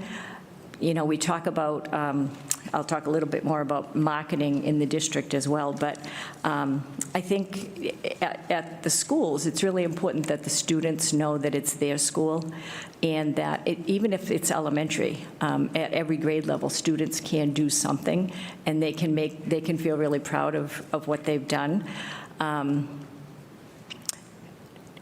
I could give you an anecdotal story, but you don't have time for that. But that anecdotal story you will hear about soon, because it's about a student that we're going to nominate for Student of the Month. And we've only been in school for like 2 weeks, and it's just incredible what we've seen. So students have the ability to make a huge difference, and we want to celebrate that, and we want to make sure that kids know that we want them to take ownership of their school and feel really good about it. So that's another thing we're doing. We want to increase parents feeling welcome to come in. be maybe stronger in our communication for parents and making sure that they know that they are welcome to come in, that they can ask questions, they can see what's going on. I'm not so sure that they have felt that in the past, and I just want to make sure that those doors are open to be able to come into the building and feeling good about that. And then the last thing for building relationships is certainly focusing on the social emotional learning piece with the students. And we are fortunate that Kara Briley, who is now the district wellness coordinator, she's been keeping in touch with us a lot. And there's a lot of programs that she has already begun to implement. And we're already feeling the benefits of those. So it's very good that we have her as a support. Then the last thing is the marketing for the district. So I don't know much about Twitter, but I am trying. And so, and every day I'm trying to do something, and I don't like to say too much on Twitter, so I like to post pictures. So I'm going around the building and I'm taking pictures of different things. But I think that's just a way for parents to maybe, very quickly, they don't have to read a big, long newsletter, they don't have to, read a long document, and real quickly, they can just see what's going on. So we're setting Jane up so she can also add, but we're a little stuck on that, but we're going to get there. So I think that's a good thing, and I'm kind of having fun doing it. I'm walking around the building taking pictures all day, and kids are waving, and so it's been great. And then I think the other thing, too, I don't want this to sound the way I know it's going to sound, but I have to say it. So I'm really, really fortunate that I'm in the position I am now, being at Salisbury Elementary, for a lot of reasons, but I come from the high school. So it's so wonderful for me to be able to be here doing what I'm doing at Salisbury Elementary. I mean, the number of parents that have kids in Salisbury Elementary that I had in high school is amazing. And they'll come up to me and say, "Oh, do you remember me?" And I'm like, wow, I can't believe it every time I turn around. But in terms of marketing, I'm hoping I can do a good thing with Salisbury, because I can say, you know what, the high school has great things happening. I came from there. I've been there for 20 years. It's a great place to be. What are your questions? What can I help you with? Let's talk about that. And so, if we're going with the marketing thing, I want to be part of that. And I think I'm very fortunate right now to be in that position. I don't have all the answers, certainly not, but I think I can say some good things, because there are a lot of good things happening. But I think maybe they can believe me because I've been there. Maybe. Thank you. Does anybody have any other questions? Go ahead, Paul. So I just have a comment and an observation. Catherine, I really want to thank you for stepping out of your comfort zone at the high school and going to take on the Salisbury project. I really appreciate it. That's the comment. The observation is, I don't ever recall you wearing those sneakers at the high school. And I love that you noticed the sneakers, Paul. I wore them on purpose You tonight. have I to just tell them had what to. it says on your side of your sneakers. Say that again? You got to tell everybody who hasn't seen them. I'm going to get up.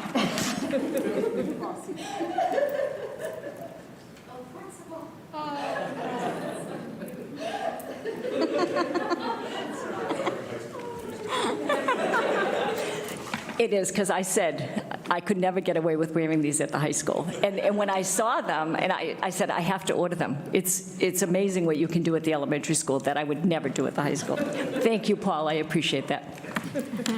One other question, with the pandemic and everything, I know that Newbury has mentioned that the students come in and they're identified with a grown-up that they feel comfortable speaking with. Is that something that Salisbury is doing as well? So in some ways, yes, we've had for years Mars Mentors, which is a shout out to a previous assistant principal that we had years ago. But in listening to some of the conversation tonight, it really does sound like something that could expand to the entire student body. So we have done partnerships with staff and students in the past, but usually they're specific students that have been identified for whatever reason.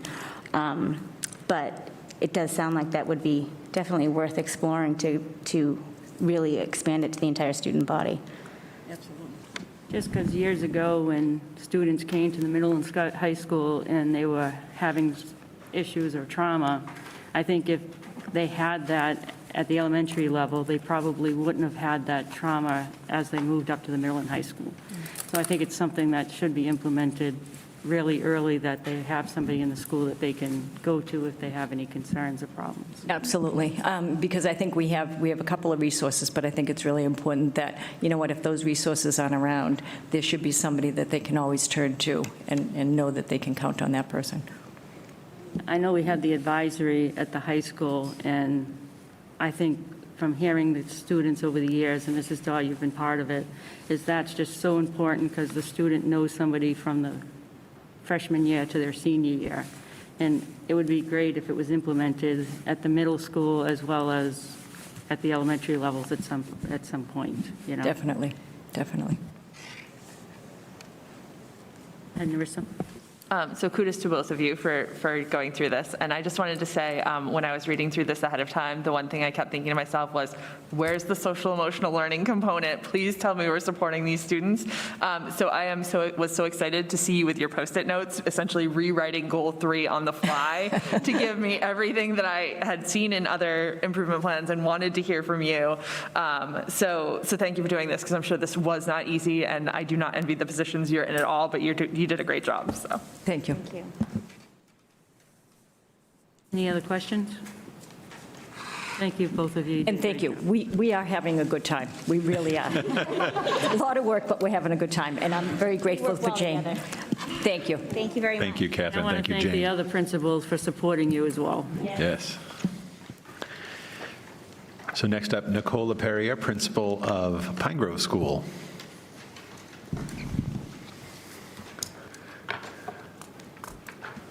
Hello. All right.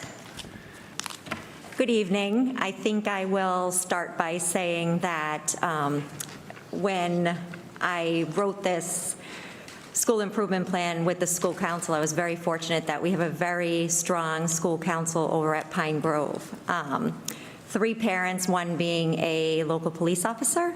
So I think that his valuable input has been extremely helpful, especially in the area of social emotional, and some of the ideas that he had, and then the other parents. And it was just, as a new principal, I know it's my 2nd year as principal, but the first year I was an interim principal coming in COVID, sort of under fire, a new assistant principal. So I was learning along the way. And Liz Butler, she's a 1st grade teacher at Pine Grove. She was a super support system in writing this school improvement plan. So I definitely couldn't have done it without all of them, and I was very fortunate. I think one of the benefits of being the principal of Pine Grove is that I was a classroom teacher at Pine Grove. This is my 12th year at Pine Grove, so I know Pine Grove, and I've been there a long time, and I've sat back and I've watched, and I feel like I really had a vision of what we need to do at Pine Grove, as I always say, to bring it to the next level. And I feel like that is what Pine Grove is. I feel like Pine Grove can be at the next level. And as a classroom teacher, when I taught 5th and 6th grade at Pine Grove, I always said to myself, I know every single one of these kids in this class, they can learn. And it's my job to figure out how they're going to learn. And whether it's social emotional that's keeping them back, whether it's academics, whatever it is, I have to figure out as their classroom teacher how to get them to that next level. And so I've taken that philosophy and brought it into being an administrator of the school and one of the team members of Pine Grove. Elise Earls, she is the assistant principal of Pine Grove. She also was a classroom teacher, so her knowledge and her expertise and her input has been just so beneficial to what we're ready to do with Pine Grove. So when we were thinking about what we wanted to do for a school improvement plan, I came in a school improvement plan that was the very last year. It was during COVID. I had to go to Brian multiple times on, okay, so what do I do with this school improvement plan? And obviously there were goals that were kept, social emotional being that top priority of kids, for the kids. So when I met with the school council, we talked about the most important thing is also, obviously, is social emotional. I believe as an educator that building relationships with the staff and the students is top priority, and that's what I felt like I did my first year. I feel like the community at Pine Grove is really strong. And once you build relationships, whether it's with students, whether it's with staff, they'll climb mountains for you. And that's the first step in allowing Pine Grove to move to that next level. So talking about some of my goals, our goals, shall I say, I'm going to go on to, let's see, our social emotional goal. That is goal number 1. It's a social emotional goal. I feel like at Pine Grove, we've done a really, really good job all through COVID with addressing social emotional needs of staff and students. We have Tracker, our therapy dog. This is his 4th year. He's already 10, so we're getting a little closer to retirement, so that's something to think about. Kyle Campbell, he's our guidance counselor. We have, I can't say enough great things about Kyle Campbell and how he goes above and beyond for all students. It doesn't matter if that student is on his calendar for the day. If that student needs him, he will be there. And that's how we roll over at Pine Grove. If a student needs us, we will make sure that they get the support that they need social emotionally to help them so they can be successful as learners. So social emotional, top priority. We know we're coming out of COVID, out of a pandemic. We need to meet these kids where they are. What do these kids need social emotionally? Where are these kids academically? And a lot of the goals that we wrote as a school council came with that vision of how we're going to move these kids to that next level.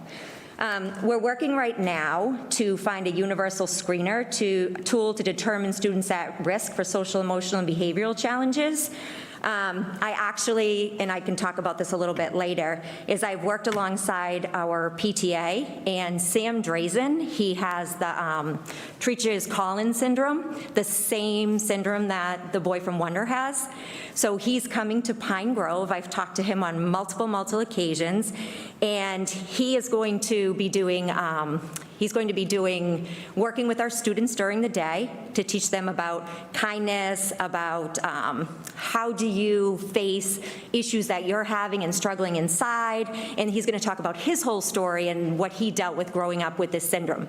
We also have a student in our school with the same syndrome, so I think that that's really beneficial as well. He's also going to be conducting PE for all of our teachers at Pine Grove during the day on how do you react to social emotional issues in your classroom? How do you address difficult situations and so forth? And how do you help these kids coming out of a pandemic, or are they faced with someone with disabilities?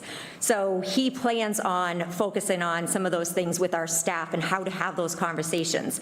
And then at night, there's actually going to be, no, my mask won't stay up.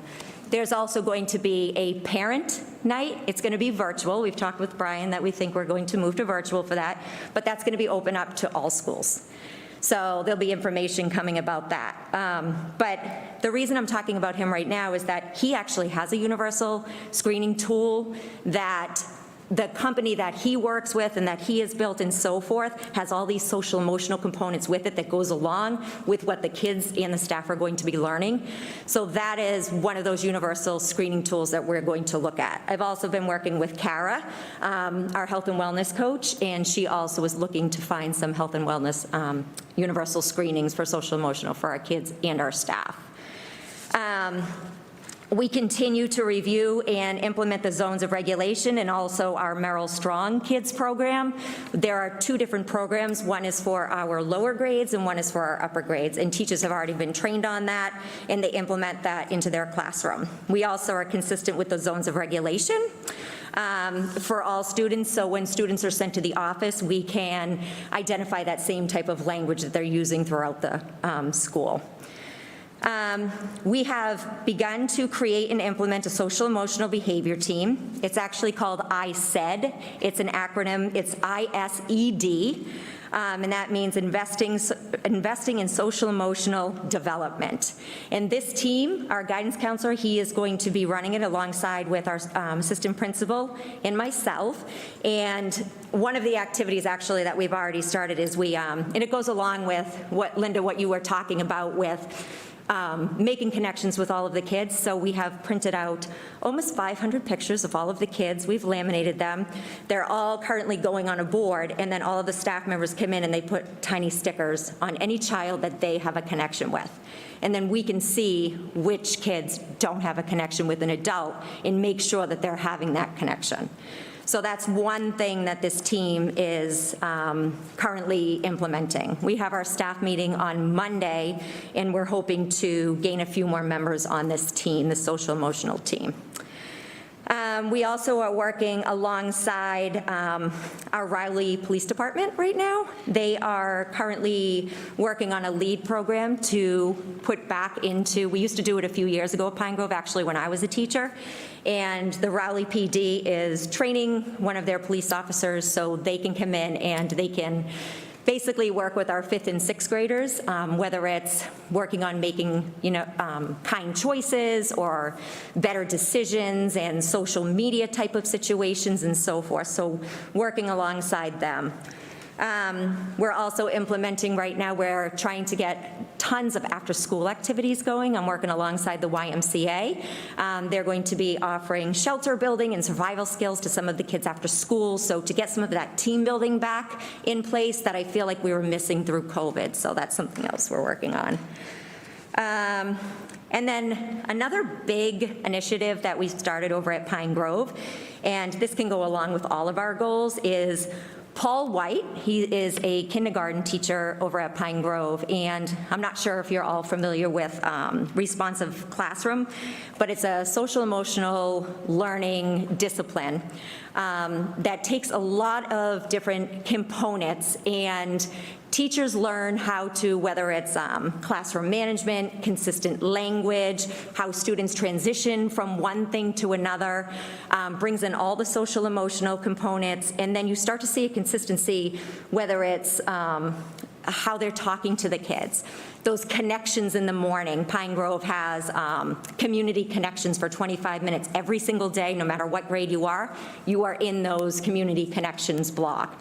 And Paul actually has helped to write the Responsive Classroom, the current book, and he's one of our teachers. So we are so lucky that our professional development for the year at Pine Grove is the implementation of Responsive Classroom for every single staff member. So we're all a part of that PD for the rest of the year. So I'm really excited to get some consistency and intensify that Tier 1 instruction at Pine Grove. And I believe that is our first goal.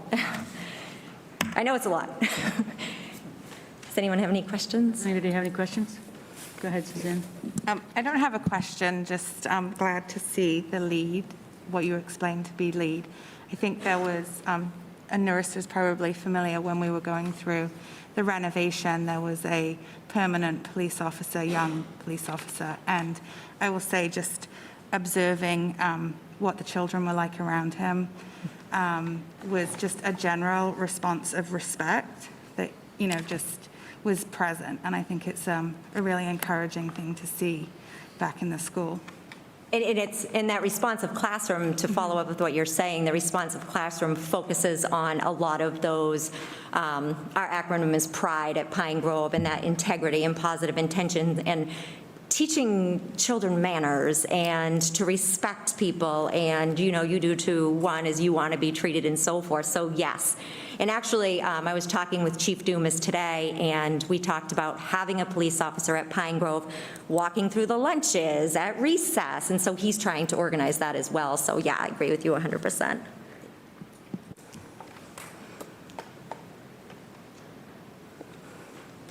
Okay. All right.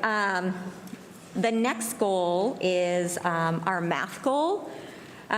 So last year, working alongside our math specialist, Michelle Loico, Susan Resnick, we took the opportunity to take take on some coaching sessions with Susan Resnick, and she's a consultant for Math in Focus, which is the math program that we're doing. And she was talking to us one time about, we all know that what are the early literacy indicators of children when they become readers, and, you know, the phonological awareness and phonics and vocabulary and comprehension, and you have all those components to build a strong foundation for readers. But my question to her was, well, what is the foundation going to look like for mathematicians to become strong mathematicians? And she said to me, she says, it's number sense, Nicole. You've got to focus on that number sense. So we went into a lot of our data, and we were seeing where that is some of the areas of where we need to work on. So one thing that we're focusing on with the younger students is they were working on the iReady screeners, but we felt like we needed something that was corresponding with number sense because we really want to build that strong foundation. So our younger graders, 90% of kindergarten students will demonstrate proficiency with counting as evidenced by the universal screener. So that's a number sense screener that we're going to be using. And that's something that our math specialist has implemented and that we're going to be using. And then we move on to 90% of the first grade students, and that's also going to be demonstrated through our number sense screeners. Where the older students, we decided to focus on a domain this time. We could say that we're going to do math, but we felt like we really need to zone on an area where we think that we need to make an improvement at Pine Grove, and that's the area of geometry. Looking at trends, looking at iReady data, we were seeing that geometry is really an area that we want to focus on. So with our older students, we are going to be focusing on geometry. So 2A is to implement that universal screener with the kindergarten and first grade at least 3 times a year. Implement iReady Math at least 3 times per year, and that is for our older students. And then we have, analyze data from the most recent 3 years and present trends in the geometry domain, and that's what we are doing right now. We are looking at all of the data and the trends in the past years to really zone in on where in geometry do we need to focus and so forth. Math in Focus, just as Salisbury and Newbury, we've all been trained in the new Math in Focus program, so we're doing that. Focusing on that geometry domain for the iReady diagnostic and determine priority areas for review. And then we would like to develop a consistent system for grade levels to review essential geometry concepts and skills from previous grade levels as determined by the iReady. So an example would be that our math specialist on the iReady, they have certain parts of the iReady that you can go into and you can click on certain buttons and it'll bring you down to strands of missing components and gaps that they're showing in the area of geometry, and therefore the teachers can use this to drive their instruction. So using that iReady assessment to drive teachers' instruction and filling gaps to meet students where they are. And then provide team collaboration opportunities for data analysis and lesson planning in mathematics. Just meeting the students where they're at. So that is our math goal. I don't know if anybody has questions about that. Does anybody have any questions? Marissa? So I'm trying to kind of wrap my head around this idea of the domain. The domain is in iReady? The domain is, we've taken, and I think we wrote it on in our paragraph, we have taken data from the iReady. We're going to use data from past MCAS if that's relevant.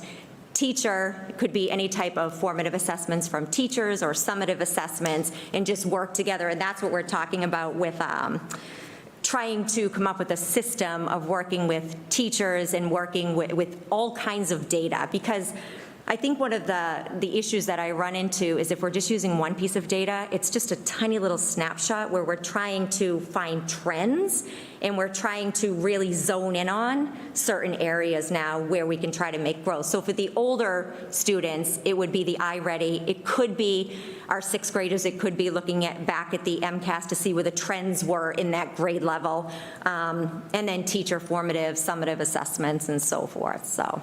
Okay. So my understanding of Math in Focus, when we've had Kim explaining it to us here before, is that it's essentially kind of the similar categories every year, and they're just building on what was taught in previous years? Yes. So is the idea of this that some of the previous years, there was information that was missing, or students just didn't absorb it, and you're trying to find the kind of the gaps? Do you think there are some common gaps? That's exactly what it Okay. is. It's gaps that we're seeing, and why are these kids missing the mark in the area of geometry? You could take an iReady, and you could say, as a classroom teacher and as administrator, and you could say, informational text. That's where we're constantly seeing, where there is a gap. And so how are we going to fill in those gaps? Because you can't keep building upon skills if you don't have these skills. So as an administrator, I'm trying to figure out how are we going to build these strong foundation skills, and then eventually, hopefully, all those other trends will disappear. Okay. So, And are you, maybe that's a question for down the road. I'm curious what, if you're thinking that there are similar gaps, so are you going to see, do you think you're going to see similar gaps for a third grader that you'll see for a sixth grader? Well, or do you think it's going to be different? it can all fall back to that number sense. Okay. Where in the number sense are they? My whole goal is we've got to build these foundations stronger in these early grades in order to see less up here. Okay. And that's what we're trying to do, is eliminate all these gaps, so then you have a strong foundation. You won't even hopefully see those anymore. And that eliminates those tier 2, so many tier 2 groups, and all of those interventions is what we're trying to decrease. Okay. So That makes sense. Thank you. you're welcome. I have a question. Okay. I see you have here a universal screener for number sense. Are you using iReady for that universal screener for number sense, or are you using? No, the tool? what was happening is that, so Michelle Loico, she's our math specialist, and talking with teachers, and I know we had conversations with Kim, and the iReady for the younger grades, it just wasn't giving us what we needed. We didn't feel like it was a valid assessment to show us where these kids truly are at and how to help them. So after doing tons of research and working with Michelle, the numbers, and talking with Susan Resnick, our math consultant that the district has been working with for years, she says, it's the number sense, Nicole. And so then we started to do research on the number sense screener. And so all of our goals were written by working with in the number sense screener, it's, we did our research. We worked with Kim in order to get approved with that. And if we can do this, we can build the foundation. But we weren't getting what we needed with the iReady. These kids were just too little. Okay, I guess this question's for Kim, is I just don't want to see us going down a path that Rowley's doing one assessment on something, Salisbury's doing, Newbury, because we ran into that a few years ago where we had different grade. When they got to the middle school, you could tell what schools weren't having the best assessments. So I can speak to that. Before I speak to that, just to kind of back up on the domains, and I think Nicole did a great job explaining where, when you talk about domains, whether you're talking about the reading domains or the math domains, you're really talking about those highlighted areas of content that kids need to master. So for reading, you have the phonics, you have the phonological awareness, you have the vocabulary, comprehension, all of those. Those have been discussed, talked about, and assessed through iReady. When we start to launch any type of benchmark assessment, you're absolutely right, we want to get everybody on that benchmark assessment. We look through the data, we find out, are we getting enough data from this domain to help us either adjust or expand instruction. And what we found in the area of, I can first speak to reading, is that we needed to add on another assessment, which we did with a Hegarty, which is a phonological awareness assessment that we added on after we initiated iReady. We're in that same boat right now with math. So we incorporated last year the benchmarking iReady math assessment. And the domains that are under that that particular category align with the standards, obviously, are the numbers and operations, algebra and algebraic thinking, measurement and data and geometry. So as we gave those first benchmark assessments in the area of math last year, which was challenging because it was COVID and some of them were at home, and it was the first time some of these younger kiddos actually were on the computer at a very young age working through an online assessment.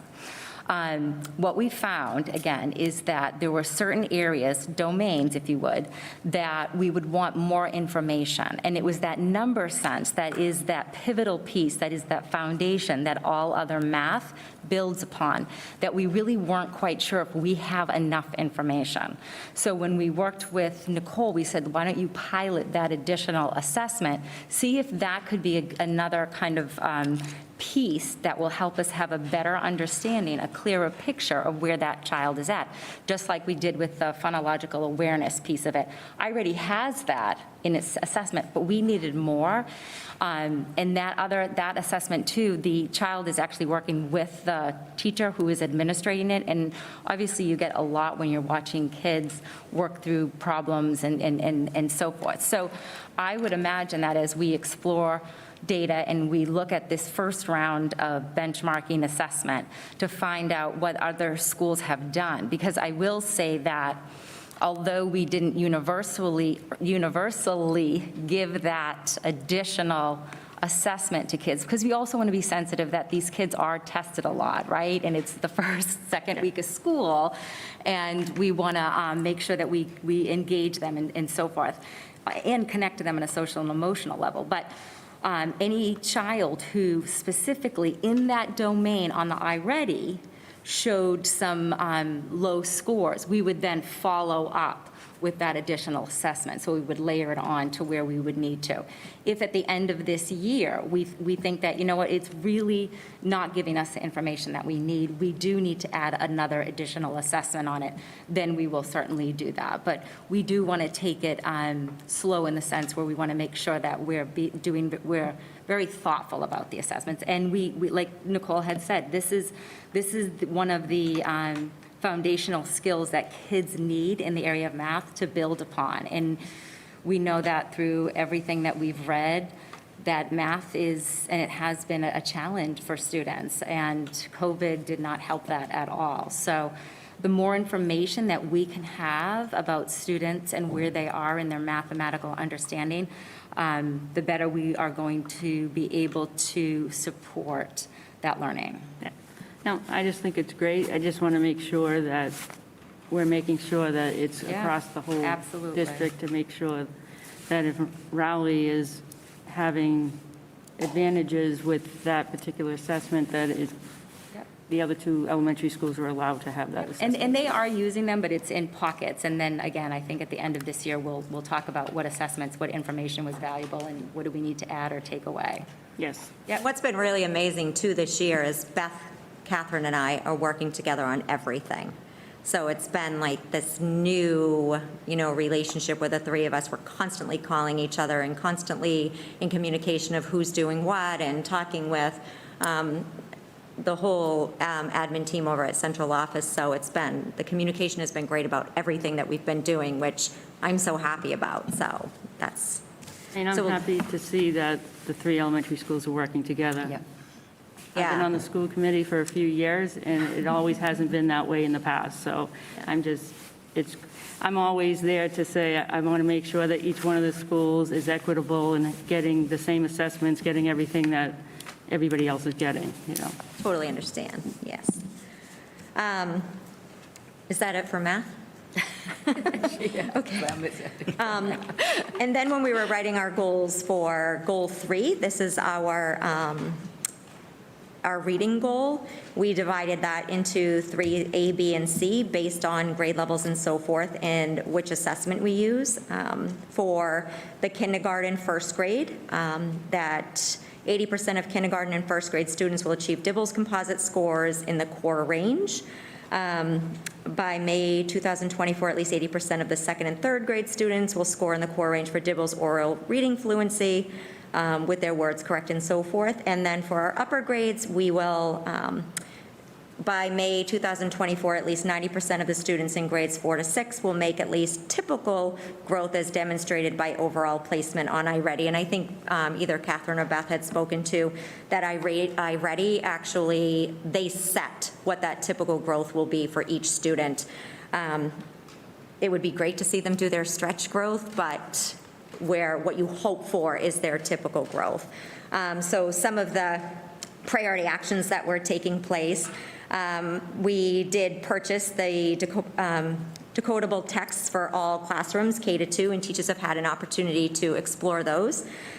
We are providing professional development for all teachers on utilizing decodable texts in class. Shauna McGee, our reading literacy specialist, she has done an amazing job meeting with teachers to make sure that teachers have access to the decodable texts in class.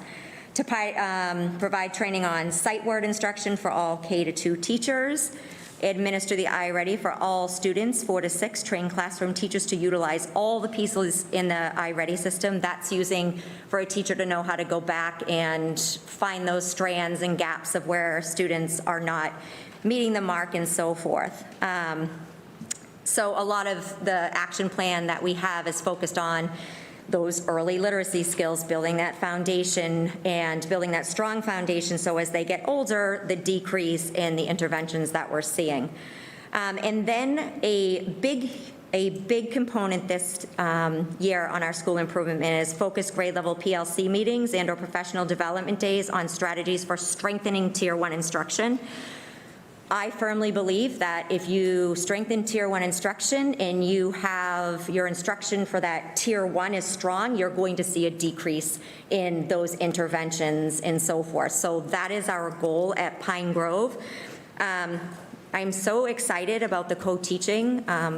Over last year, I approached Kim about the co-teaching. I actually witnessed co-teaching for my own daughter for her entire career. And what it did for her was incredible. And there was never just a SPED teacher and the teacher. She always had 2 teachers. So we offered a volunteer co-teaching training for 3 days in the summer, and we had 20 teachers that attended. That was incredible. And it's not just special education teachers with the regular ed teachers. Michelle Loico, our math specialist, she co-teaches 2 classes. Our reading specialist, she co-teaches 2 classes. So it's amazing just to have a mixture, and to go in there to see what they're doing is incredible. And I will say that every single one of our special ed teachers attended that training on a volunteer basis. So it was incredible to see so many Pine Grove, but it's been very successful. It's just great to go in there and see those students engage, and being able to have 2 experts at the front of the classroom or running stations or parallel teaching or taking small groups has just been, it's wonderful. So I'm very excited to see how much we can strengthen our Tier 1 instruction. But during all of our early release days, our professional learning communities are based on the responsive classroom and ways of strengthening Tier 1 instruction, and that's where we're moving this year. And then last, empower teachers to employ the best practices, research-based tools on all 3 tiers of instruction. That's that Tier 1, Tier 2, Tier 3. We are doing some PD with the science of reading, really zoning in on our early literacy skills, building that foundation, and supporting our teachers to support the kids in class. And that is our reading goal. Anybody have any questions?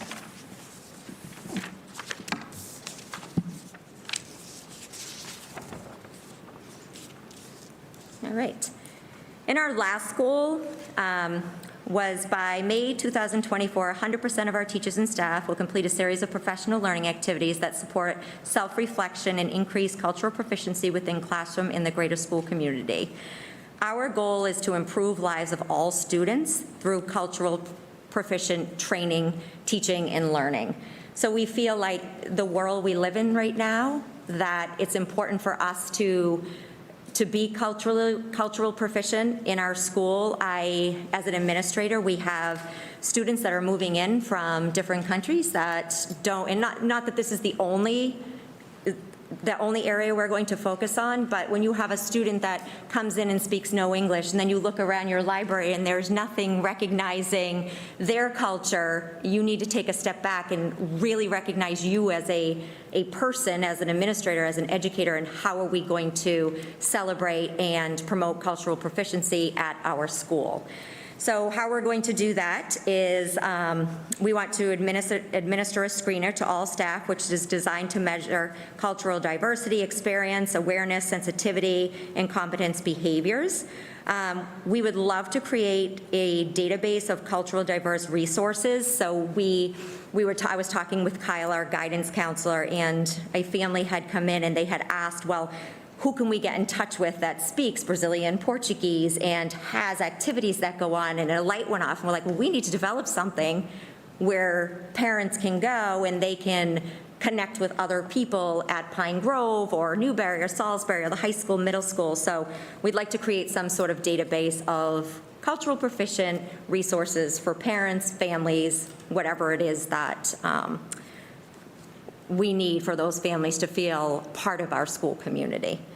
And then create a checklist of indicators for cultural competent teaching and learning. That could be as simple as, does your library in your classroom recognize all of the cultures in your school? Maybe all of the religious holidays, whatever it is. Socioeconomic, different statuses and so forth. All of those things that we need to become aware of. And then investigate and develop a plan for celebrating diversity within the Pine Grove school community. And we had talked about a culture night or bringing in guest speakers and so forth to kind of celebrate the different cultures at Pine Grove.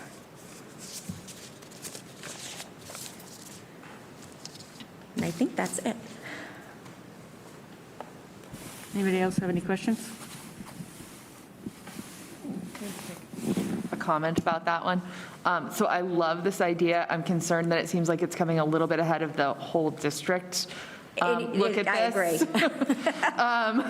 So I just hope, I hate to see people like do work and then have to redo work. So I would hope that whatever is going on between the district and Pine Grove can kind of be synchronous to some degree, just to make sure that, you know, we're not having people go through cycles to then go through the same cycle again. Yeah.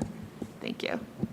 And I would think too that even starting with recognizing your own library and, you know, all those little things, and then I guess I would say cultural proficiency is even a minute portion, right, of the overall DEI work that we need to do. So I don't think there will be redundancy, but certainly we'll work in concert to make sure that people are not asking people to duplicate efforts, for sure. Thank you, Nicole. All right. Thank you, Nicole. Staying in chronological order, not by age, by grade. Grade for sure. By grade, definitely not age. Al McRae, middle school principal. Hi, everyone. Before I start, I just wanted, we haven't been in this forum for quite a while, so I just wanted to, on behalf of the middle school, thank all of you for your efforts over the last year and a half or so. I know it's been difficult and a lot of long hours, and I just want you guys to know that it's appreciated. So I think to start, I'll kind of go over page 6, which is where our previous plan, some of the things that we kind of finished up or continue to work on as we move into our next plan. Our last plan had 4 goals, one regarding math, one about accessing technology, some social emotional issues as it pertains to attendance, and working out the aligned schedule and using that schedule. As far as math goes, we continue to have PD and math in focus. We also work with Susan Resnick. She did a lot of work the last couple of years with our teachers on engagement. We have now added a math specialist to middle school, which was kind of an extra.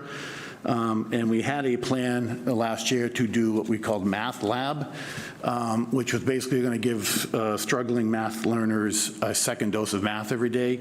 Given COVID and the schedule we had, we felt it was a little bit much to ask kids to do 2 80-minute or so classes of math, so we kind of scrapped that idea. But we have come back this year with a let's just call it a creatively scheduled class for some students that's moving at a little slower pace. It's still following math and focus curriculum, but it's staffed with the math specialists that we have now and special ed teachers. So they're kind of dividing and conquering and doing some small group instruction in those classes. And I'm looking forward to see the benefits of that going forward. We also had a technology goal pertaining to getting more Chromebook carts. We ended up with Chromebook for every kid, so that worked out pretty well. And also professional development on using technology in the classroom, which everybody knows last year we had a crash course in that.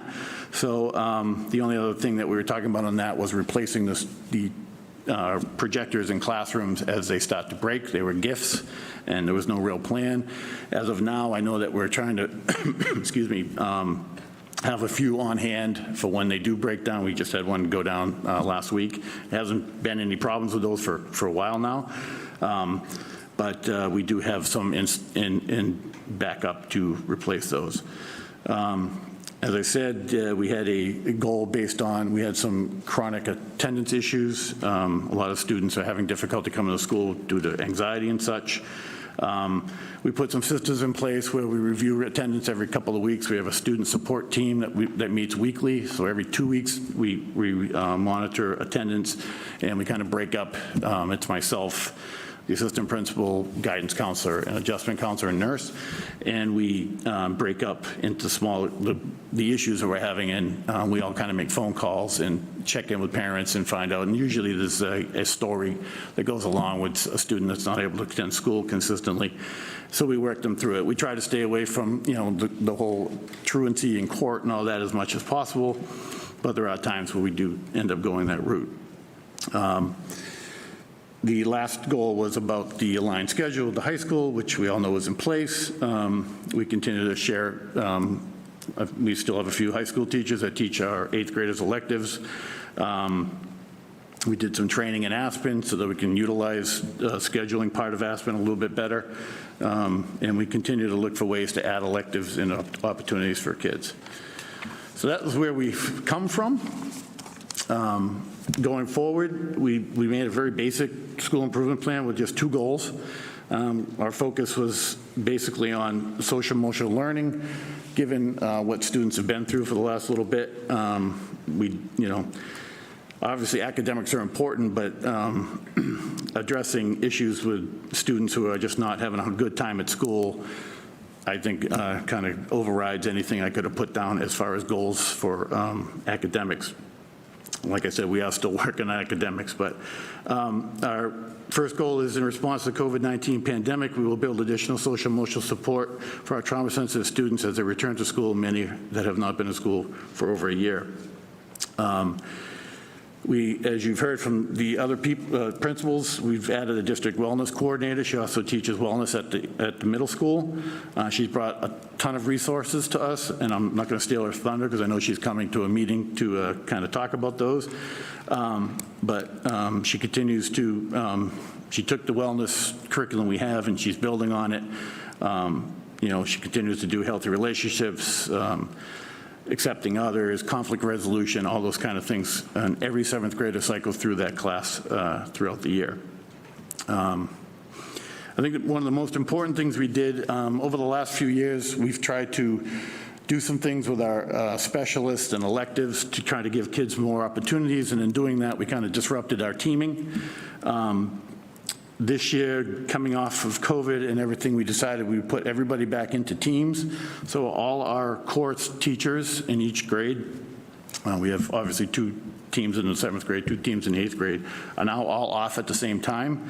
And they all share the same students. There's no cross-teaming of students. So we feel like our hope is that through the year they'll build some community, and getting to Linda's concerns about a student knowing one person that they can go to, we feel like we'll foster that a little bit better, given that all these teachers will have the same students throughout the year with no cross-teaming.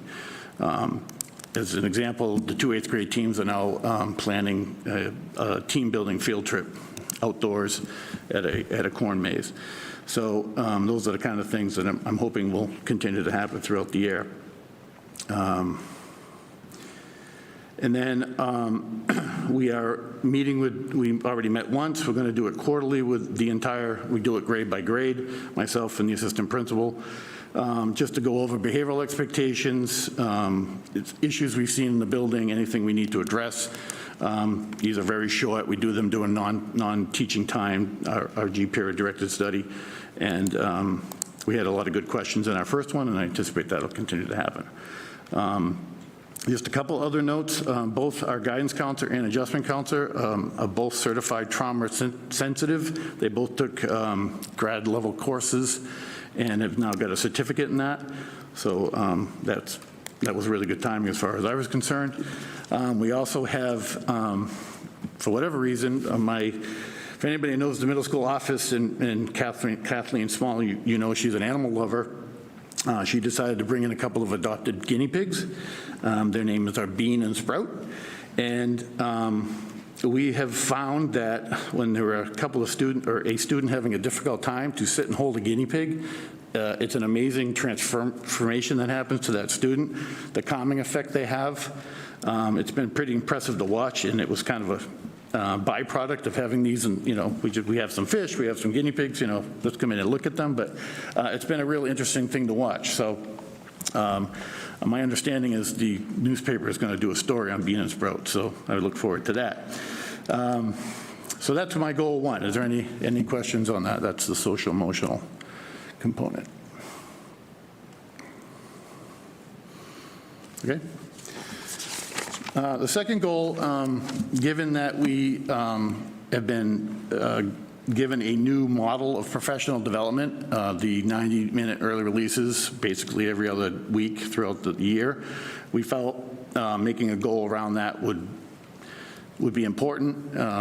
We've never done it that way before, and I think solid and purposeful professional development will touch numerous different aspects, academic, social, emotional learning, whatever you need throughout the building. So we have a very dedicated group of teachers. There's a few of them that are right now in a CAGS program, and then there's some others as well. But what I've seen from our professional development plan that we've put in place is that it's been very teacher-driven. There's years past where it's been myself and the assistant principal saying, what do we want to do for the teachers this week? But they've really come forward and really put a lot of this together themselves. So we have been able to put, if you'll see in 2A and 2B, we've put together a calendar for the entire year. There are still some openings towards the middle and end of the year that we can use for whatever we need to use it for. But we started off the year with a full day on writing and social emotional learning, and we're going to touch base on both those things throughout the year. We also are going to do some work with our teachers. Really are interested in peer observations, watching each other teach. So we're going to be doing some reflecting on that. And I've listed 2, 3, D, and E, some of the things that I just mentioned that are on there. We've also carved out time for teachers to talk about students, have some content time with their colleagues in the same content, and also time for our adjustment counselor and guidance counselor to meet with teams of teachers to talk about really at-risk students and such. So I was told to be brief. I'm trying to be brief. So if there's more, if you have questions, I'm happy to answer them. Does anybody have any questions? I just have one. In your professional development, is there any code teaching that? I got you, code teaching. The math classes I talked about, there are the the math specialist and the math teacher are co-teaching that class. We did have, I think, 3, maybe 4 of our teachers went to the co-teaching training. We, for a number of years, have had our math teachers in 8th grade with special ed have done some co-teaching. that one of those teachers is retiring, but he's still in the building for a little bit. Excuse me. And he is, and the special ed teachers taking his place are, and the math teacher obviously are working through that. So we hope to keep that in place. We actually have some very, let's see, math-inclined instructional assistants that are working with teachers, and they've been in the building for a long time. They know the curriculum inside and out, and they work very well together as well. Co-teaching is something I think is important, but I also find that it has to be somewhat organic, has to kind of come from the teachers. I can't like just go co-teach, they got to want to do it. So we're working on showing them where it works and how it has dividends, and I think we hope to get that, probably more of that in place as we go forward, for sure. No, I understand that about the co-teaching, but we have to foster it as well. Yeah, yep. Any other questions, Paul? This is probably more of a Brian Kim question, but the professional development that's done, is that done district-wide, or is it done building by building, or does it vary? So there is a school-level professional development committee that is meeting throughout the year, and then representatives from that committee come together with the others from all the other schools, and we meet, I want to say it's 3 or 4 times a year, to hear what the schools' focus areas are and what their needs are, to see if there's alignment with what we have as far as the district. So yes, school-based and district-based. And usually, I want to say last year was the first year because of COVID, we were not able to come to you with an overall plan, but. Thank you. Yep. One other question about the co-teaching. If some of the elementary schools are doing really well at getting their teachers to be co-teaching, is that something that some of those teachers could go down and see?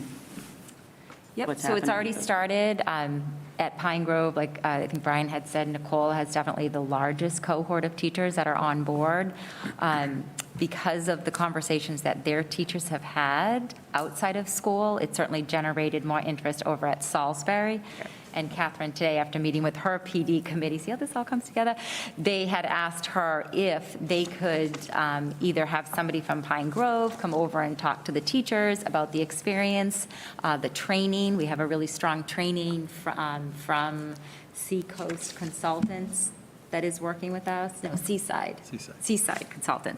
And it was great reviews. We had a few people, Nicole will tell you, that said, I'll pop in for the first day. It was at the end of August. It was a beautiful week, I might add. And that the few people that said that ended up staying the full 3 days because it was so valuable. So they have opportunities to do some cross-district sharing and observing and getting together, because I think Al had mentioned it too. We have tried to move co-teaching forward for a very long time. It was us trying to move it forward. Right. We would get small, people who are a small amount of people who would be interested, and we would certainly act upon that, but this just feels differently.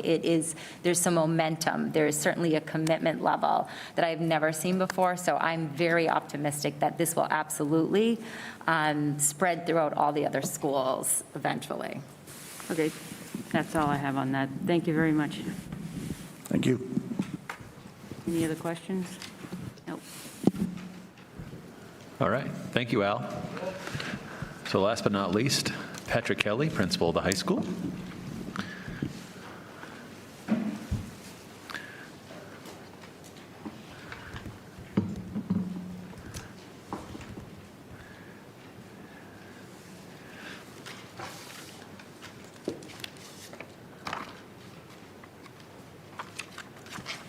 Welcome, everyone. It's good to see everyone tonight.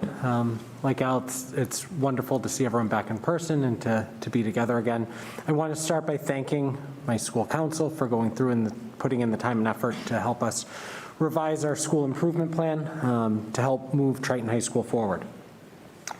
The goals that we have put in place, the 4 goals that you'll see there on page 10, are mirrors of the goals that we had previously. They felt like, especially coming out of the pandemic, it made a lot of sense to try to continue to move forward with the work that we had begun, and to really spend time delving into those things that were left either unfinished or that we felt like needed more time and attention going forward. So just as a review of those 4 goals, so goal 1, there'll be more consistency in our curriculum, delivery of instruction, and grading with respect to the course and level. Goal 2, Triton High School will ensure that instructional strategies, procedures, and supports are in place to improve student learning and well-being in an effort to address the social and emotional health of all students. Goal 3, Triton High School will promote student engagement and opportunities for students to be part of their broader community. And Goal 4, Triton High School will pursue and implement programs that will facilitate academic growth and development for all students. The other component that is linked up with our goals and actions is our NEASC visit, our accreditation visit that's upcoming in December. And so many of the goals and actions that are part of our school improvement plan also align with our NEASC goals and objectives that need to be put in place for that accreditation review. And so there are things that are clearly part of our school improvement plan that we want to move forward with, but they also dovetail with the priority areas that were identified from our collaborative conference coming out of the NEASC report. As I go through, I'm going to structure it slightly differently from what some of the others have done. I'm going to talk about some of the successes that we've had as we go through with each goal. So I'll share a little bit about what the goal is, and then some of the work that has been done in those areas, because they kind of mirror one another. So for our first goal, increasing the consistency in our curriculum, delivery of instruction, and grading with respect to course and level, the major component that we were looking to put in place to help support teachers around this is the addition of common planning time and having increased time for collaboration for all teachers at the high school. This is something that we built into our schedule last year, and we then built into the new schedule this year, so that all teachers would be able to meet with their department once a cycle, and it's built-in and protected time in their schedule, so nothing else is scheduled against it. They have that as a duty and a requirement to collaborate and work with one another each cycle. We're looking at that as really the driver for moving us forward from a curriculum and assessment standpoint. Providing teachers with the time is absolutely necessary if we want to move our curriculum and our instructional practices and our assessment practices forward. And so that's something that has been a major success already. Last year was kind of a soft inroads into it. And this year we actually just spent a good chunk of our program coordinators meeting today talking about the expectations and ways in which we're going to support departments in moving forward, utilizing that common planning time to be highly effective. So we're actively working on making sure that that time is utilized to really help drive us forward. Additionally, with 1A as a priority action there, one of the things that has been challenging coming out of the pandemic is both looking at where the gaps are in our curriculum from a student learning perspective, and also understanding where our courses, where students need to be at the end. And so for some of our courses that are standalone courses, so a biology course or a chemistry course, they might not necessarily have as much prior knowledge needed from what would have been done the previous year. But then we have other courses that clearly build on one another. So specifically thinking of some of our math courses. And so one of the focuses of departments through the start of the year has been looking at the curriculum and matching our starting points with where students are coming in at, and trying to make sure that they're providing a curriculum that is appropriate for the student needs that are present in front of them. The other major component that I wanted to make sure that I touched on is 1D, which is more in-depth descriptions of student progress will be researched once the vision of a graduate has been solidified. So we've been working on developing the vision of a Triton graduate as a high school staff now for a couple of years. We had done a good deal of work on this 2 years ago, revisited it last year, have draft language that we're ready to move forward with, and will be something that we'll be looking to both present out at this forum at some point, but also to each of the individual schools, because it's not just the high school vision of what a graduate looks like, but it's the Triton district vision of what a graduate looks like. And so while we've certainly taken the lead on that because it's part of our accreditation process, it's also something that we think is highly important to have buy-in across the district and a desire to make sure that it's a unified vision, because we can't do all of the work independently at the high school. It takes every student that graduates from our high school has a foundation that's been built by educators before they've arrived to us. So that's got to be something that's a unified vision across the district. Questions on our first school?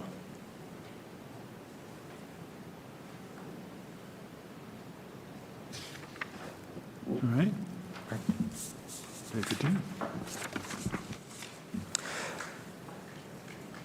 So our second goal is looking to ensure that instructional practices, procedures, and supports are in place to improve student learning and well-being in an effort to address social and emotional health of all students. One of the areas that has really helped us come through the pandemic, especially with our students that struggled the most, is the addition of our LIFT program. So that's associated with the BRIGHT network, and just as a refresher for anyone that might have forgotten, but it's for students that are returning to school from either long-term absence or oftentimes hospitalization, whether that is medical hospitalization, mental health hospitalization, but it's for students that have gone through some sort of significant struggle. And it's a way for us to provide the necessary time, space, and support for students to return to school and transition back into the general population of school in an effective manner. And that's something that provided us last year with an additional cohort of students that we were able to have in the building and in person on a daily basis. It gave us an ability to help support students that had increased challenges through the pandemic, help support the families of those students through the pandemic, and really has been something that has been a tremendous success thus far. And so that's something that we're really proud of the work that we've done already, and looking to just kind of share out some of the progress that we're looking to continue make going forward. Additionally, and Al referenced with some of the teachers that have gone through trauma sensitivity training, we have teachers as well that have gone through some of that trauma sensitivity training, and we have crisis intervention team that's set up. We have a trauma-sensitive team that's set up as a way to help colleagues make sure that they're aware of best practices for how to respond in times of need for students who might be struggling. One of the areas that I think I'd like to highlight as well, 2C, so students will be offered multiple ways to access materials, whether it's through audiobooks, hands-on materials. One of the places that we really grew over the past 18 months is this. And so having the one-to-one initiative be rolled out overnight, quite literally, when we were anticipating it being a 2 or 3 year process, really pushed us as a high school to move forward in this area quickly. So there was a tremendous push on the part of our educators to make sure that we were differentiating modalities of instruction, differentiating ways in which we were allowing students to access curriculum information, and also differentiating ways in which we were going to assess using that technology. And so I think it's an area that we've really grown. But that being said, I still think we're just touching the surface of what the capacity is, having transitioned to a one-to-one environment. And so last year, it felt like a little bit like trial by fire, jumping into a one-to-one initiative. And while we did a great deal of professional development at the start of the school year, that's something that we want to continue to look at the modalities in which we're teaching with and the ways in which we're assessing. And so that's an area that we think has a real ability to allow our students to demonstrate knowledge, understanding, and learn based on their learning profile in varied ways. So that's an area that I think has tremendous potential, and we're looking to continue to move forward and strengthen. We also, I know a number of folks have talked about some of the work that Kara has done already. As a high school, one of the continued themes that comes up on the part of our school council, on the part of our teaching staff as a whole, and on the part of our students, is the need for greater wellness programming. Whether some of that comes currently through their physical education classes, but it's kind of a consistent refrain that we hear from our students and faculty that we still feel like we need greater wellness programming. And so that's something that we're hopeful that through the addition of a health and wellness coordinator, we're able to really start to explore what additional curricular offerings we can have in that area. And then the last to touch on here with 2E, looking at programming for that 8th to 9th grade summer transition. One of the things that we did for the first time this summer was to have a student orientation day in the summer. That wasn't something that we had done previously, and it was for both our incoming 9th graders and also any student that was new to the district and starting at the high school. And so it provided a nice opportunity for students to see the building and to be comfortable in the building, to have some student leaders answer questions, provide tours, and just to give an additional opportunity, especially when so much of last year had been uncertain. So that's certainly something that we're going to look to continue. And then also with the addition of summer school programming that we had this past year, we felt like that was a great starting point for us in terms of summer programming, but we'd like to move further into enrichment opportunities and opportunities for that transition, and not just having summer school be a remedial experience for students that have struggled academically. I'm going to pause there and see if anyone has questions. Marissa?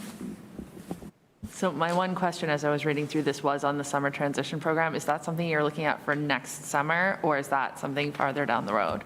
The hope would be that we'd be looking at increasing opportunities for next summer. Okay, thank you.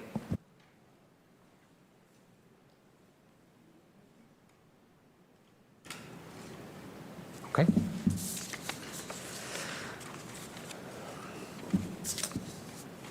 So our third goal is looking to promote student engagement and opportunities for students to be part of their broader community. And this is an area that, as a school council, we really felt like we weren't able to fully address throughout the pandemic. It was hard to have students going out into the community and engaging in some of these other forums.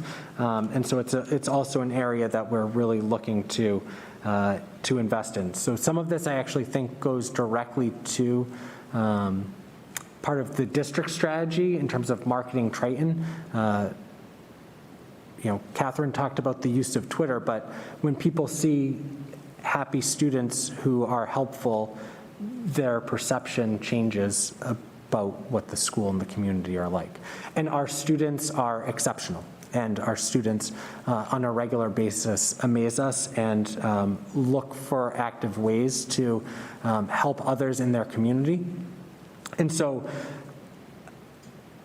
I think our best marketing tool, and one of my suggestions is that we're marketing our students, and the people that are here, because what sets Triton apart currently is the people. And so I think that's what we should be focusing on marketing. So in this area, I know one of the questions that had come up prior, Linda, was around community service and community service as a graduation requirement. So that's something that has come up each year with school council, and something that they've wanted to talk about. The challenge is when you require it for all, the extent to which it becomes a box to check versus something that's done for truly the betterment of the community. And we've also had the discussion that sometimes you need to be forced to do something that's good, and then you realize that it's not actually a bad thing. It's a good thing that you feel proud about what you're able to accomplish and how you're able to help others, and that teaches you something as well. So it's something that has been an active conversation and will continue to be an active conversation in our school council. And I think there's been some desire to look at whether or not that comes forward as a recommendation, as a change to our graduation requirements, which would require school committee approval if we're changing graduation requirements. Where we have seen significant community service has been in some of our courses and also in some of our extracurricular activities. So our various honor societies have significant community service that's attached to them. Our environmental club has significant community service that's attached to it. Some of our science classes have service-based work that's attached to them. So we do have, and our community service club has obviously community service that's attached to it. So we do have several pieces of that are coming forward. The other part that's in that same priority action there, 3B, is around the internships, and that's something that's going to be presented out at your next meeting from that group again. I know we spoke about it in June, and we're speaking about it again, so I won't steal too much of their thunder, but the goal is that we're able to start piloting an internship program this spring, and we're looking at hopefully having somewhere around 20 or 25 students that would be part of that first cohort to go through the process. But again, with the goal of getting our students out in the community and in various work settings. The internships, I think we'd also be open to if it was part of a service organization that's doing service work. That's certainly something that would be valid work.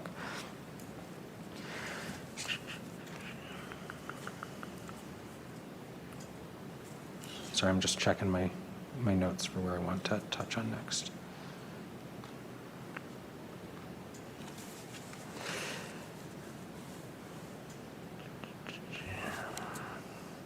One of the other significant components that I think is important for us to really look at is the ways in which the high school students can foster a greater sense of community amongst, between the high school and either the middle school or the elementary schools. One of the things that we'll hopefully be looking to do is increase our student leadership opportunities. I'd like to see our advisory program have student advisory leaders that are some of our juniors and seniors that are helping to run our advisory program for our freshmen. It would be great if we had students that went through that as juniors that then were able to help at whether it's an elementary school or the middle school to help expand that down. But my hope is that we're able to find greater opportunities for that connectedness. We saw music classes going and performing at the end of last year at some of the elementary schools. We've had in the past some of our language classes going and doing work at some of the other schools. I think the more we can get our kids in front of our younger students, I think it helps to provide that bridge that we'd like to see. So I think ideally we want our students to be put in positions where they're able to demonstrate the proficiencies that we're building them towards, but also to show those, to be in those adult settings where they're asked to present themselves in front of their community as we would want them to when they leave us. Questions on the third goal? I just want to go all the way back up to kind of the top of that section. One of the things you highlight there is transportation. Mm-hmm. Can you, I mean, that's something that's been in and out of the budget. And I know there's been a lot of kind of back and forth over the years about, you know, how the timing of after-school transportation fits in with I mean, there's a wide variety of activities on a huge variety of timetables that are run here. Can you just talk, I guess, a little bit about where this came from? Yeah, so our teachers wanted to make sure that transportation was still touched on in our school improvement plan, especially in this area, because they know how vital it is to making sure that students have access. So when we think about equity of opportunity, they wanted to make sure that we weren't providing opportunities for some and not all. So I know we've talked with Kyle about our late bus situation and wanting to make sure that we have late buses available. Historically, it's been Tuesdays and Thursdays, and it looks like it's going to be Monday through Thursday, or potentially. I gotta get an update from, but part of the issue right now is certainly around drivers, and that's not just an issue here. That's an issue everywhere, and something that I've heard consistently from other principals. It's been an issue with getting our students to after-school athletic events.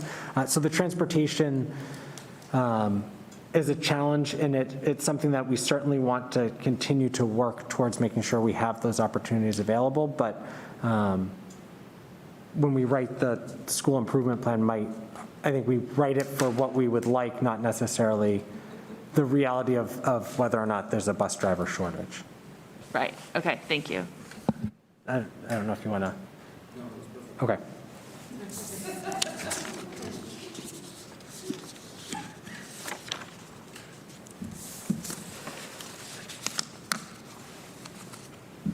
So then our fourth goal, so Triton High School will pursue and implement programs that will facilitate academic growth and development for all students. So one of the areas that we saw as a real area for concern was around Tier 2 supports for students. So really wanting to try to provide those interventions before we had students that were finding their way to ed plans. One of the things that we put in place last year that our teachers wanted to make sure was reflected in our school improvement plan was a program for students that were, we call it the CAP program, so the Center for Academic Progress. It was for students that were not on an IEP or a 504, but were struggling through the pandemic and needed additional support. And so it was a way for us to balance out and have students coming in 4 days a week as opposed to 2 or 3 days a week, depending on when we were in the cycle.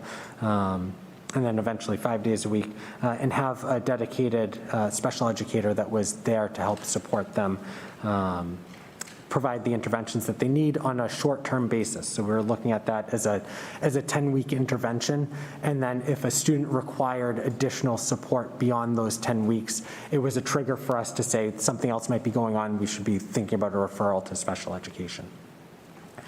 And so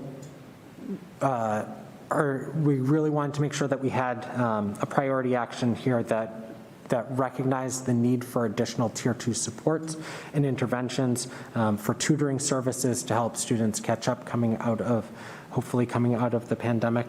And also recognizing the fact that the academic support that we currently have that's for students on 504s is at or past capacity, and there's only so many students that we're able to service in that fashion, and we need something else to bridge the gap for others.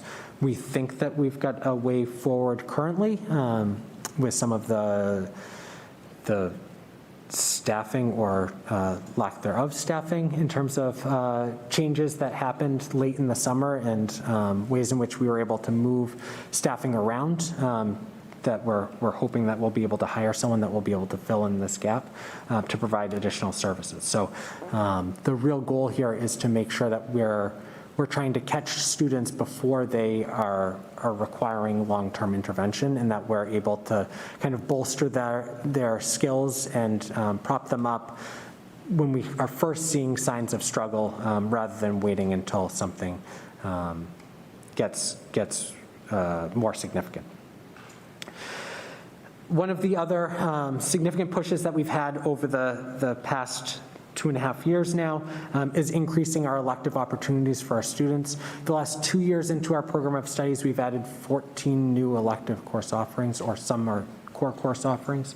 And so that's something that's born out of areas of specific teacher passion that align with student passion. And some of those courses are currently thriving, and our students are excited for the opportunities that are being put out there by our teachers. And we're really, really proud of the work that they're doing. This is also a reason why we need to make sure that we are implementing and protecting common planning time. So we don't want new courses, while they're initially being developed, usually by a person or a couple of people, we don't want them to live exclusively with that person. Because if that person moves, goes somewhere else, has a change in interest, what have you, we still want to be able to run those course offerings. And so it's really an opportunity for people to develop new and exciting and engaging courses. And it's been something that I think is really starting to shift and change our school. It's also something that, that we are and should be marketing. One of the things that I think we want a hallmark of a Triton education to be is a place that offers diverse course offerings for students, that even in a small school you can have really engaging courses that are aligned to student interest and teacher passion. And typically the classes that students are most excited to take are ones that they have a connection with the teacher, and a teacher who is thrilled and excited and passionate to be teaching that course. So I think that's an area that we've really seen some major steps forward. Lastly, in terms of, I had something there in terms of some of the training, but what I wanted to speak to a little bit was, because it's come up over and over again, some of the efforts that have taken place already around co-teaching. So one of the things coming out of the Allen Bloom report that we noted was a disconnection between our general educators and our special educators. And that was something that came up again and again throughout the Allen Bloom report. And so we've worked over the past 2 years to kind of break down some of those walls between our general education staff and our special education staff. And one of the ways that we've done this is through co-teaching. At the start of the pandemic, we put in place a structure where one special educator was going to be the liaison for the special education department with that general education department. So they'd be able to help them modify curriculum and kind of report back and forth on students that might be struggling. We then, last year at the start of the year, or I guess it was the spring previous, had teachers who were interested in co-teaching and signing up to co-teach to kind of pair up and pick each other. So a math teacher and a special educator, a science teacher and a special educator in certain areas. So when they came forward and said, nope, I want to be co-teaching in this area, we said, okay, that means you're going to teach this specific biology class, or you're going to teach this specific math class, with a real focus initially on our freshmen, kind of knowing that the place that we really wanted to make sure that we were bolstering was in that freshman year. And so we're now in year 2 of most of our partnerships. And so to Al's point of people having to want to come forward and kind of do this work together and co-teach together, that's absolutely the case, which is why from the start we said, you're going to pick if you want to do this, and you're going to pick who you want to work with, because once they've made that commitment to each other, they're much more open to the sharing of ideas. And our hope is that we're able to offer more professional development throughout the course of the year, just to really get people kind of as fully knowledgeable and understanding of all the 6 different forms that co-teaching can take. So that's something that we've tried to start putting in place, and something that we want to continue moving forward with there around some of that specialized training.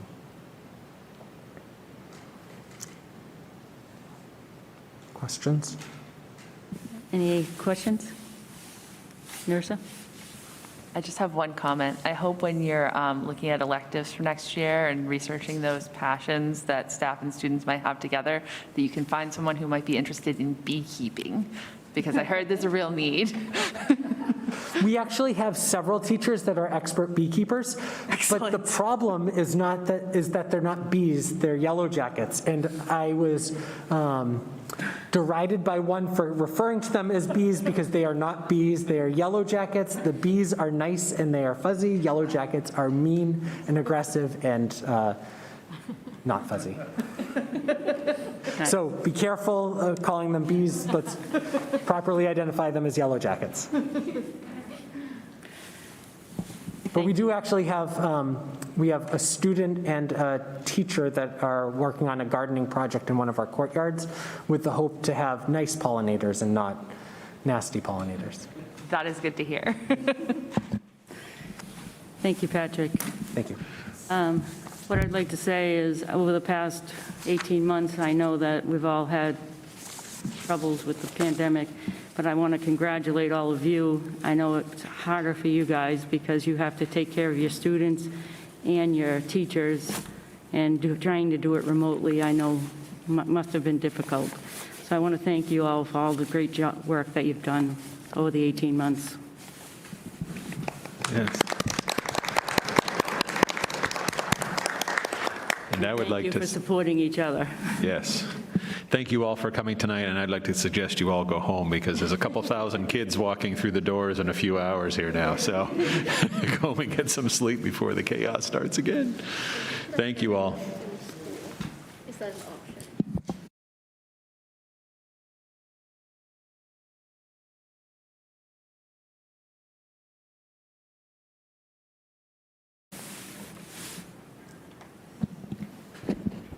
All right, so I'm going to start with the fact that the enthusiasm that was written for this was meant for the beginning of the evening, so I'm sorry if it's not all there.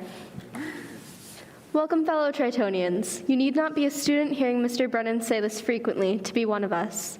We are the students, faculty, administration, and general public of this community. If it's one thing we've learned, it's the power of acknowledging this unity we have in order to build a brighter tomorrow. So here we are, finally back in person, as opposed to the less than magical world of Zoom land. Take a quick look around. Do you see the brick walls, the uneven flooring, the ceiling tiles that are collapsing? Ah, yes, we're finally home, just like our students are. That being said, we have more control over our being here than the students, and are able to freely discuss the situations we find ourselves in. It is for that reason that you currently have the gift of listening to the student experience once more. So please, settle in and enjoy your view of the life of teenagers. Gone is the summer and carefree adventures it brought. The first week of school has come and gone in the blink of an eye. Once more, we are settling back into the school year. The freshmen now vaguely know where their classes are. The middle 2 grades have realized that not much has changed. And the seniors, well, it's finally clicked that they're in the final stretch. It has been 2 years since we've experienced anything remotely similar. It is for this exact reason that stress is at an all-time high. We are no longer the same students we once were. We have survived a world-altering event that robbed us of what we were informed previously to be, quote, the best years of our lives. We are yet again adapting, but would like to remind you that change can be difficult and we are still building our new normal. Students have mentioned quite frequently that they are feeling already overworked, which they believe has a direct correlation to the pressure that their teachers feel to make up for the loss on learning. As a result, they are not getting mask breaks at a level that they feel is important. These breaks are when they find the time they are allowed to drink water, eat a snack, or simply take a breath and refocus their thoughts. If you look around tonight, I'm sure at least one of you has already taken a quick break to drink water. Our students do not feel as though they have this luxury. Although, while they are glad to be back in as close to normal as we can offer, they wish things were a little different around here. It is for this very reason that we have students working alongside administration on the dress code as we speak. We have students trying to plan the events that were once so loved among these halls. We have the senior class working to address the age-old idea of senior privileges. We have passionate students all around the school trying to make this place the best it possibly can be. Therefore, we simply ask that this year be a year where we as a community try to build a better tomorrow by beginning today to be the place we wish for the future and for those to come. Thank you. Feel free to ask any questions you may have, and please work to remember that time is on the side of change. Thank you.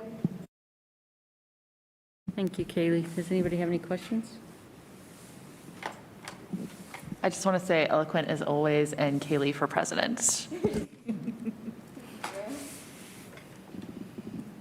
The next item is any future committee discussions that people would like to add to the agenda. Can we stop for just a second and go back? Yes. I'm going to stop for just a second and go back. We never approved the school improvement plans, so we just need a vote. Yes. Paul Mayette picked it up. I'm just relaying the message. So I'll make a motion to approve the school improvement plans for 2021 through 2024 as presented. I'll second. Any discussion? All those in favor? Okay. Does anybody have any future committee discussions they would like to add to the agenda? Nope. So school opening update.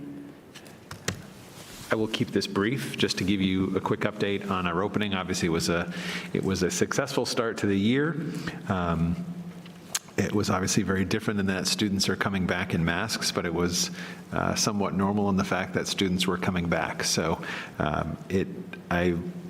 my tours around the school and conversations with folks, everyone is thrilled to be back in person, learning as normally as possible. Just some changes or some updates in regards to classroom layout.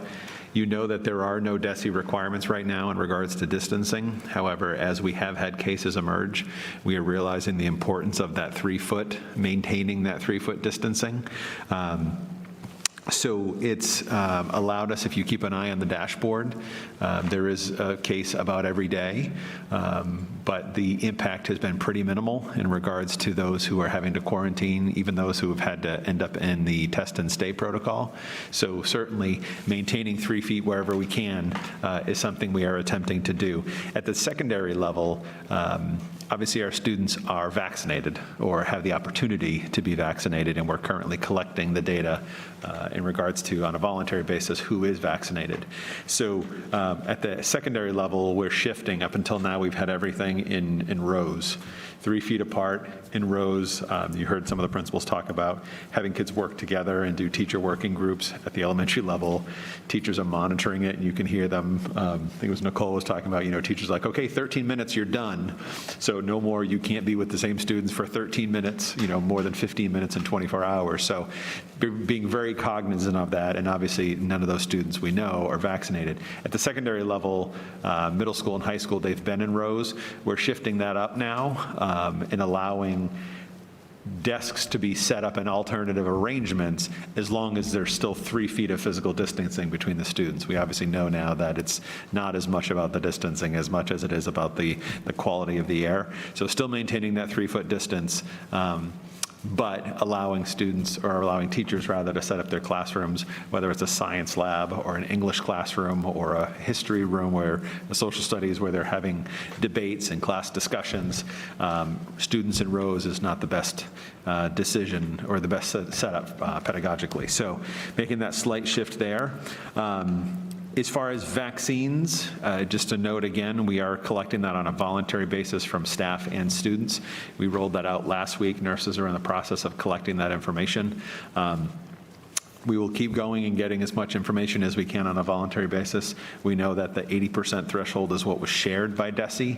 That would be the next step with regard to mask wearing. We don't have any further information, but we certainly need to start collecting that data if we're going to be able to make a decision. As far as testing, we are doing symptomatic testing with the Binax Now rapid test. We're also doing test and stay. We haven't had a huge number of students into the test and stay protocol. There have been some.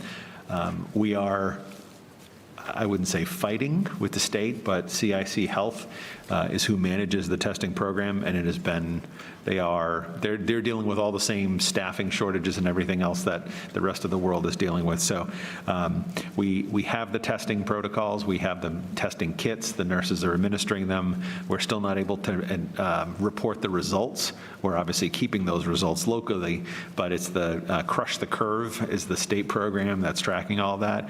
We're still not able to enter the data into the system. And in talking to my counterparts, we are not the only one. We're actually in better place than some others. So continuing there. As far as open houses, all the beginning of school procedures, or I'm sorry, events, we're still keeping those in play. As Nicole mentioned, where we're inviting all the communities. Okay, if we have an opportunity to offer something remotely, we will, but open houses, parent nights, still doing those in person, looking to stagger them so that we can minimize the numbers, but still provide those in-person opportunities. Transportation, we're getting there. I don't know if you want to say anything, Kyle? Yeah, it's continued to be challenging, certainly. Ongoing conversations with NRT Bus, the transportation provider. Bus driver shortages is the #1 issue. They're pulling staff from other areas to drive buses from the terminals where they would normally have added staff to direct these buses. They're now actually driving the buses. It's been tough. Yeah. Their plan is they've been increasing their signing bonuses to try and attract new drivers. Right now, for all of our routes, we have currently just one route that is being staffed by a temporary driver. The hope is to get that to a full-time basis.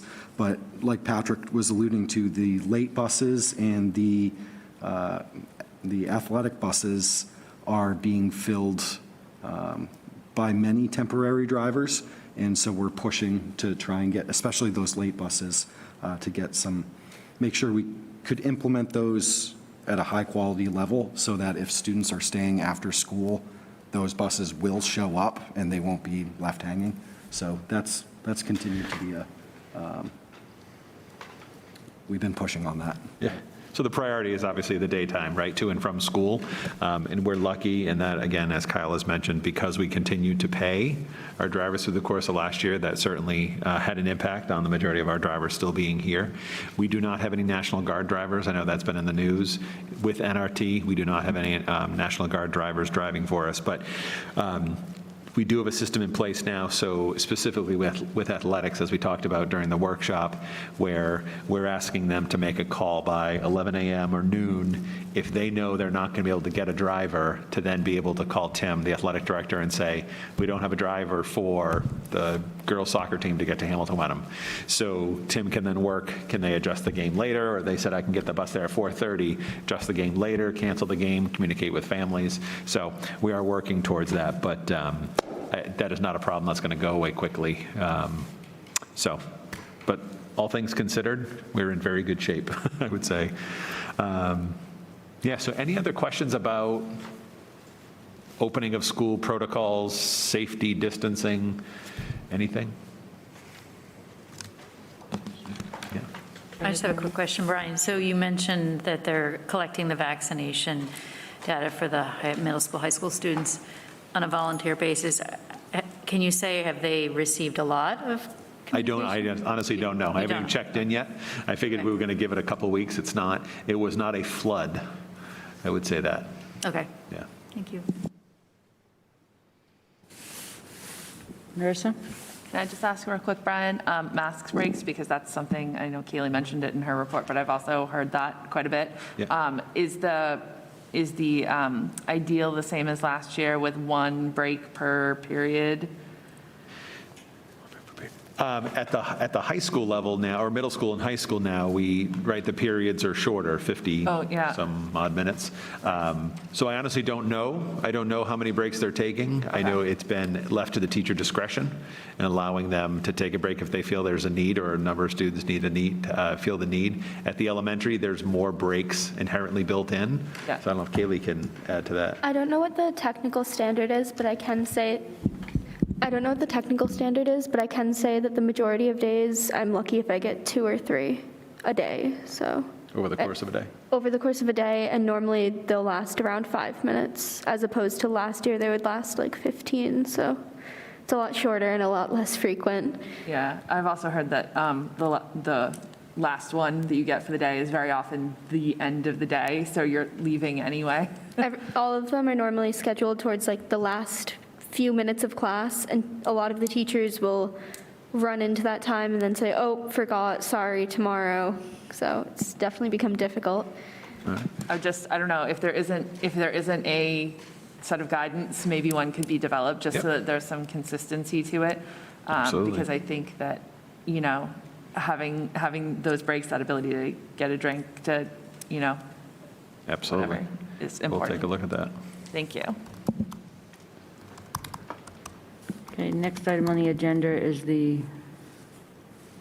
FY21 year-end standing reserve balances. Kyle?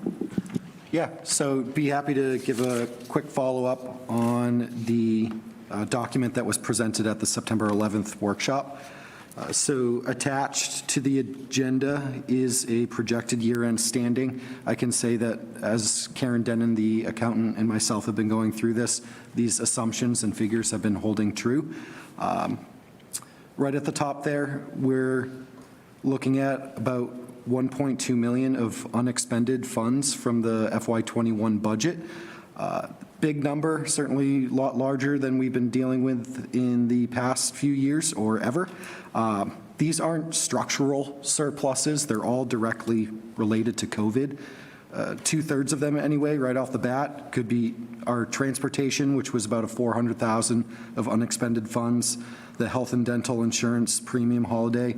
Last July, we had a 50% premium holiday. That was about $200,000 of savings, and then our salary reserve. So when we look towards FY22, the year we're in right now, we're not expecting these savings to the same degree. Certainly, we have another premium holiday, a full month that will yield significant savings, but with transportation, we're running all of the buses except for all of the regular buses right now.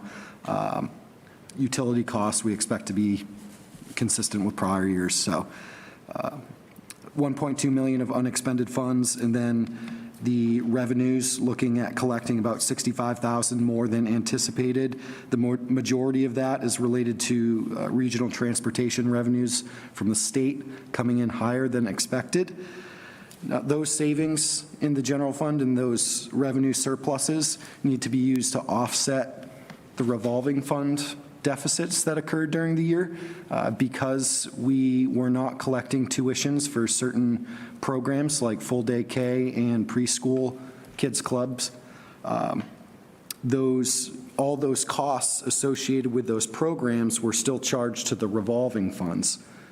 Now we're by law required to replenish those amounts. So that second section there, section B, it shows the year-end deficits in school lunch, early childhood, full day K, and gate receipts. So looking to bring those back to zero, so to say, make them whole. Certainly, school lunch we've been talking about all year because of the improved participation. That was a lot less bleak of a scenario than we were expecting. And then the rest were pretty much on target with what we had been expecting all year. Going on to the back page there, when we look at our bond rating, and we look at what the credit rating agencies recommend for revolving funds, or us as a district as a whole, they typically recommend that you have about 3 months' worth of expenditures in reserves. So these funds here in section C on the second page, the majority of them preschool and kids club, we're looking to have about 3 months' worth of reserves in those funds. School lunch is about $1 million worth of revenues and expenses a year. We're just looking to have a small reserve there for in case of equipment goes down.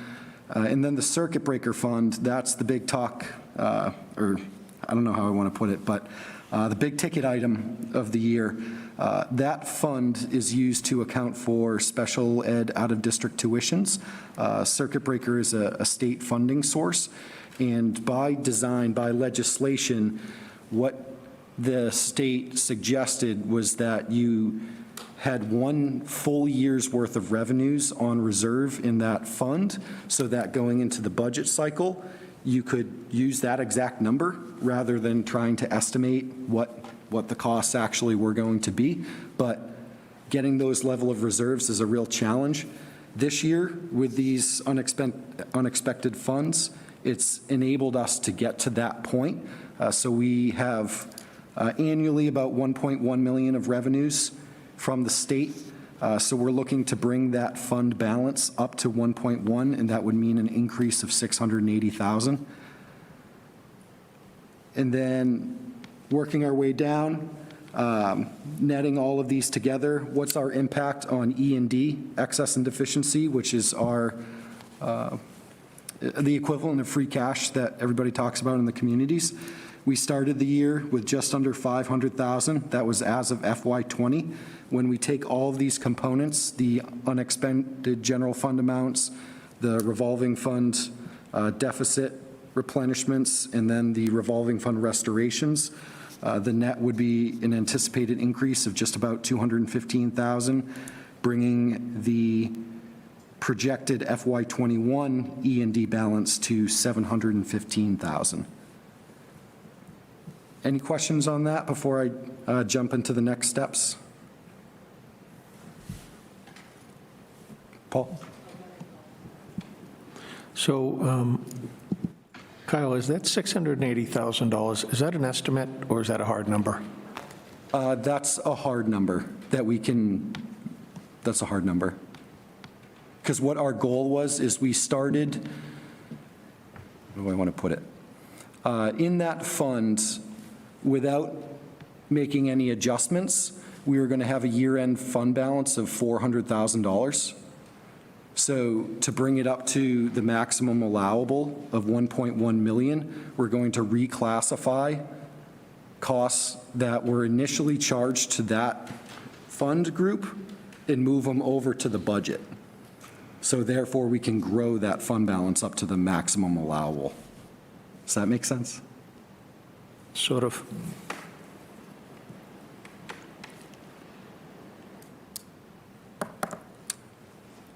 Oh, did you say sort of? I thought you started to say something. No, he said sort of. Okay. I'm trying to think of a better way to. So, I mean, ultimately, the 1.2, close to 1.3 million, that's the general fund underspending.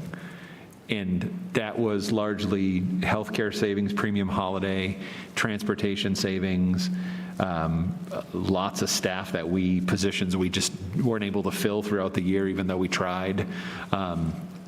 So that general fund underspending allows us to put money back into revolvings.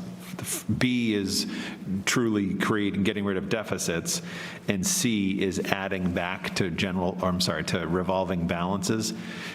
Nothing really noteworthy for school lunch, for preschool, kids club. Obviously, circuit breaker, that is something we've been trying to do for 15 years, is get our circuit breaker balance to a positive full year's worth of revenues so that we know going into budget season. So it's twofold, right? Now going into budget season, we'll know we have 1.1 to budget. We don't have to wait until June 30th and see what the state does with circuit breaker. On top of that, it's also a balance. So we know there's a reserve there as well. So ideally, we're budgeting a year in advance. But if the God forbid situation happens, we have 2 students move in and we see $300,000 bills, that happens, right? It happens. Pentucket had 5 students move in over the course of a year and a half that were $1.5 million, right? So in those, if that happens, it is what it is. That gives us another reserve to tap into to address that situation for that year at least. I got it. Thank you. Thank you. So this clearly puts us in a better position than we've been in the past few years. So the next steps that we want to talk about or shift the conversation towards is the long-term financial planning.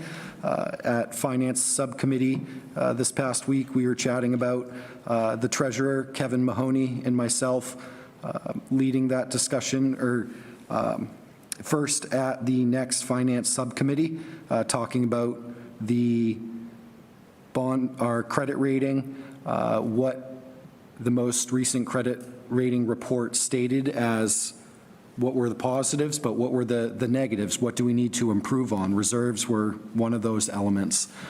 So we'll continue that discussion at Finance Subcommittee next month and then bring to the full committee a presentation.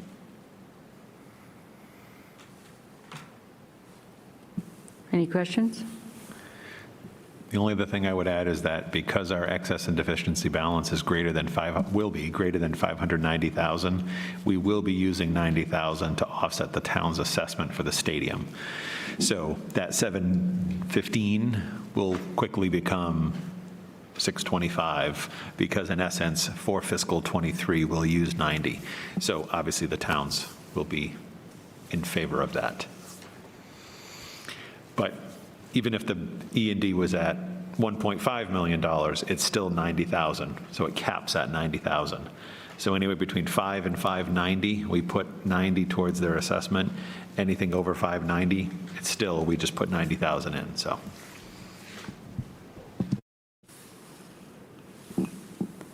Okay, next item on the agenda is the ESSER 3 grant application funding. So this is for information. You saw a survey that went out to the entire community, forwarded on to some community support organizations. We, in allocating our ESSER 3, which is the newest bucket of close to $2 million, which is with the American Rescue Plan, we were hoping that we'd be able to use it as we need it and as we identify sources and identify needs. We're not allowed to do that. Kyle has to get the application in. Kyle and Kim will work on the application to get that in by October 4th, I believe. So we have to allocate the full $1.965 million. So what you have here is just, I'm sharing with you what we intend to put into the application for the buckets. Right, we don't have the refined plans yet of how we're going to actually spend this, and we can't park money. For example, you saw the Board of Ed yesterday talking about remote options for families. If the Board of Ed says, okay, you now have to offer remote options for families, we're not collapsing classes, right? We can't do that at this point in the year. That has to be additional money that we would have to spend and figure out. I can't just park money. We can't park money in this grant for that scenario. So we're allocating it based on what we identified as the needs, and then this will continue to be adjusted. This is spending through September of '24, so this is between now and 3 years from now. So I guarantee it will absolutely look nothing like this by the time we finally do that final amendment on the grant. But what we've identified as the priorities, and this aligns with the survey results on page 2 and 3, is putting $300,000 towards the purchase of high-quality instructional materials, $300,000 towards facilities improvements, $300,000 towards increasing personnel and services to support holistic student needs, behavioral, mental, health, you name it, the whole gamut. And again, there's no details here about how we're spending the money. These are large buckets. $200,000 towards co-teaching, which we've talked a lot about tonight as an important improvement. Summer learning opportunities over the coming summers, $200,000. Increasing staff for support for arts, world languages, electives, and enrichment opportunities, $100,000. After-school tutoring and support, $100,000. Expanding access to career education, innovation pathways, AP, $100,000. PD for advancement of academic support staff, so all of those in classroom teachers. PD for teachers about culturally responsive teaching. Resources training, that was $100,000. Resources training and coordination of our efforts to improve DEI. So there's $100,000 there. We talked about working with a consultant. We absolutely need the help of a consultant to do this work. So that won't all be on a consultant, but there'll be lots of opportunities, I imagine, to spend money on those efforts. And then developing internal leadership capacity and a pipeline of future leaders. And that 65,791 is the only non-round number for obvious reasons. So that's what we're proposing, unless there's any objections or any further thoughts. This was for information and to get your feedback, and we'll go ahead and get that grant application rolling. Does anybody have any questions? Nope. Okay. All right, we'll submit the grant. Oh. Next item on the agenda is the monthly report of the superintendent. So I'm pretty sure I've covered all of this. The opening, we talked about that, Salisbury Elementary leadership. I will just say, wasn't sure how this would work when Catherine was willing to step up and go over to Salisbury. She's been phenomenal. Jane is phenomenal, and the two of them together have been a tremendous asset to Salisbury. So I can't say enough about the start of the year at Salisbury this year. Comprehensive facilities assessment, we talked about that. Staffing update, just to let you know, right, everyone is struggling with staffing. We still do have quite a few available positions on the website. There are certainly some positions, instructional assistants are very hard to fill. An elementary classroom teacher we could fill quite easily. So some of the trends have continued. At the cafeteria at the high school, there's still 3 open positions, 2 or 3. So it's depends on which area we're talking about, but we're still dealing with staffing shortages, still continuing to work towards filling them, but that will remain a challenge for the foreseeable future. And then the final note there on the weekly dashboard, the dashboard has been updated. We took off close contacts and working with Paul Mayette and Narissa, trying to make the dashboard show relevant data. And so you now see new cases, but rather than close contacts, because a close contact is still inside of 6 feet for more than 15 minutes in a 24-hour period, but someone between 3 and 6, if they're masked, don't have to quarantine.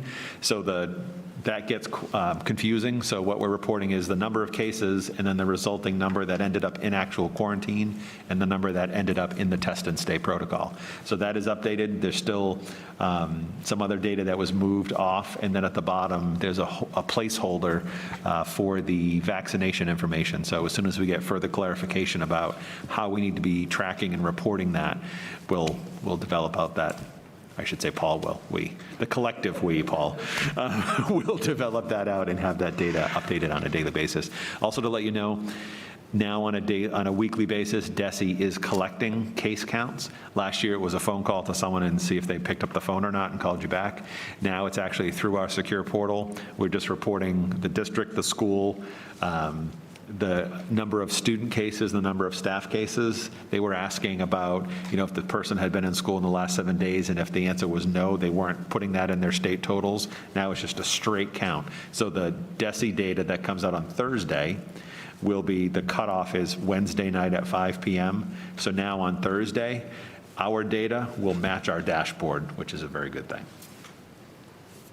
Let me know if you have any questions. Personnel report, actually an interesting question that Paul asked.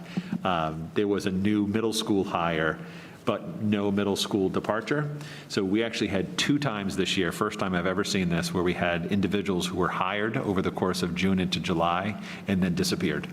didn't write, didn't call, didn't, you name it. So one at Newbury, one at the middle school, to the point where we were sending police in the towns where they live further away to do wellness checks.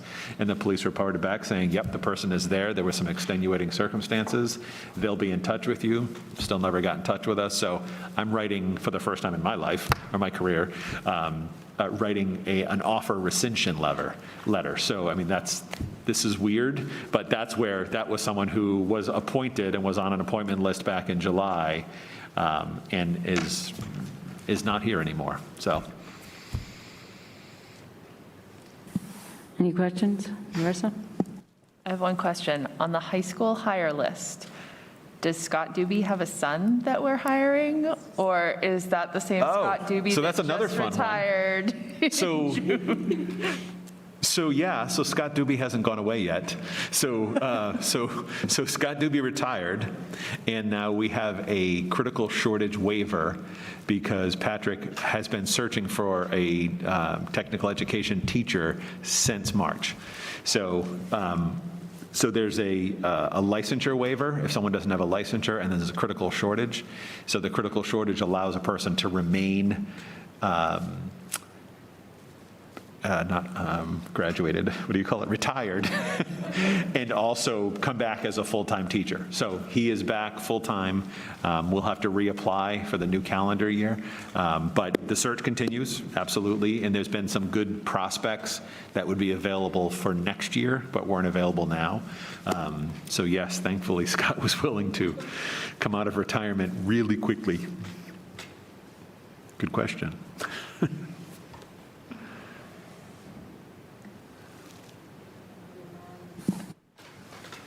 Moving on, curriculum leadership update. Kimberly, The daggers. I'll just pass the microphone over to you. Yeah, can't look at you.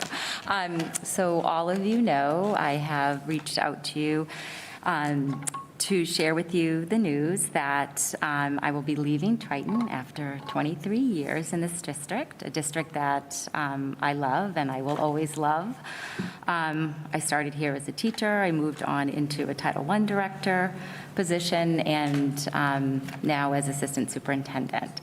And there's probably only one thing that could potentially entice me to leave my current job, and that is to go forward with the mission, Literacy for All, and that is the mission of the Wilson language system, and that is where I will be going, and that will be my kind of third phase of my career. So I want to thank all of you for your support for the teachers and the administration and the students and the families here at Triton.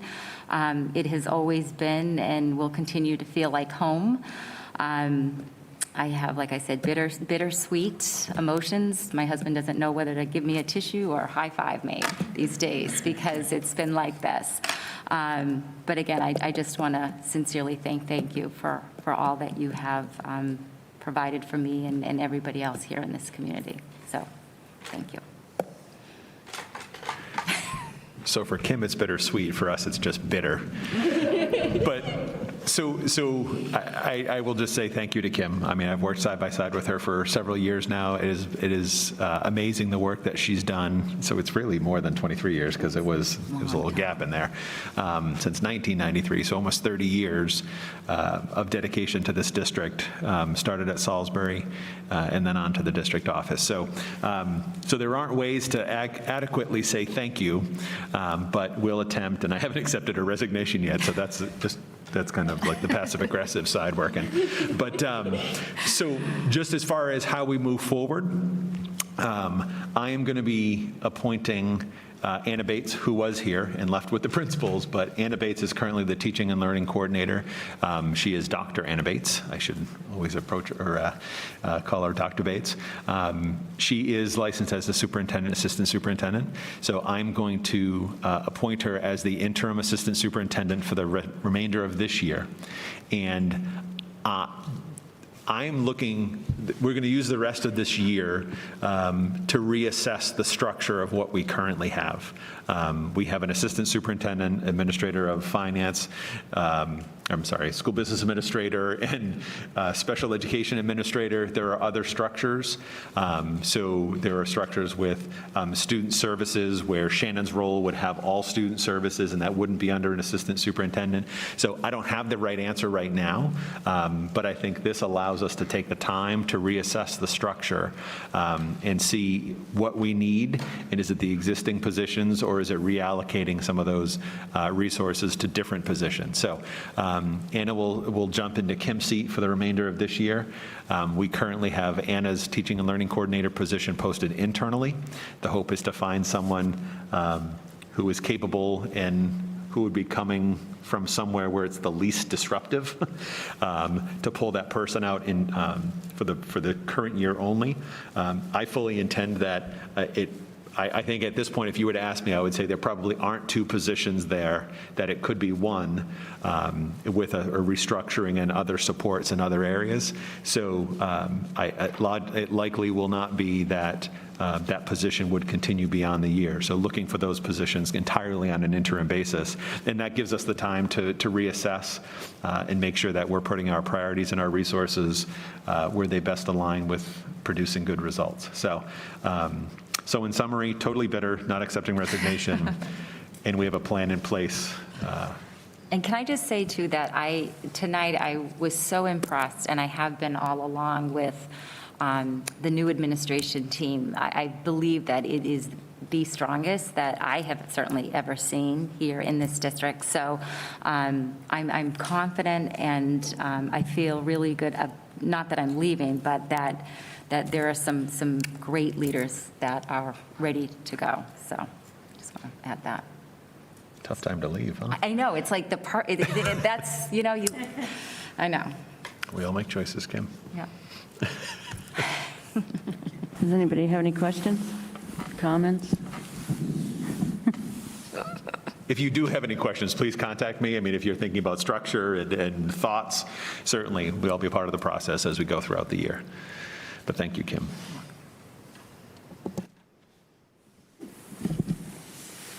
Okay. Moving on to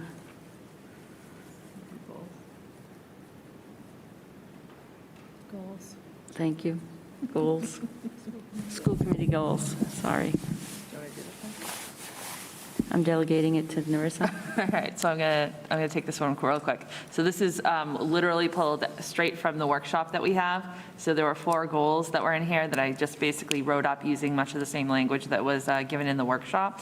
The first one is developing a long-term capital plan for this campus and to address the district financial reserves. Second one is around board docs and deciding by next spring what we want to do with it after we've had a chance to explore it this year. Third one is to engage with and support the CPAC since they're coming off of 3 years of basically non-existence and back into existence, thankfully. And then the last one is to begin the research process as the district kind of moves toward this diversity, equity, and inclusion initiative that they're looking at, that you heard about in the district improvement plan earlier tonight. One note, difference between what we discussed in the workshop and what's in this document. When we were talking in the workshop, we kept talking about March, and that's what I have in my notes, is having things that were set to be due in March. When Linda and I were looking at the agendas, January, February, and March are basically budget season, and it's packed in those. And I think we're going to need, for some of these, a couple good openings on agendas that are close to the time that they're due. So we took those that were in March from the workshop and bumped that out to May to give us a little extra time. If we can finish it earlier, great, but I just don't want to have it be something silly where we're rushing to get it done and not doing a good job because we set an unreasonable timeline based on the other business that we have to get done at that time of year. So, and we can amend those if people have strong feelings about that not being the timeline. Does anybody have any questions? Concerns? I'll make a motion to approve the goals as present for the 2021-2022 school year as presented. I'll second. Any discussion? All those in favor?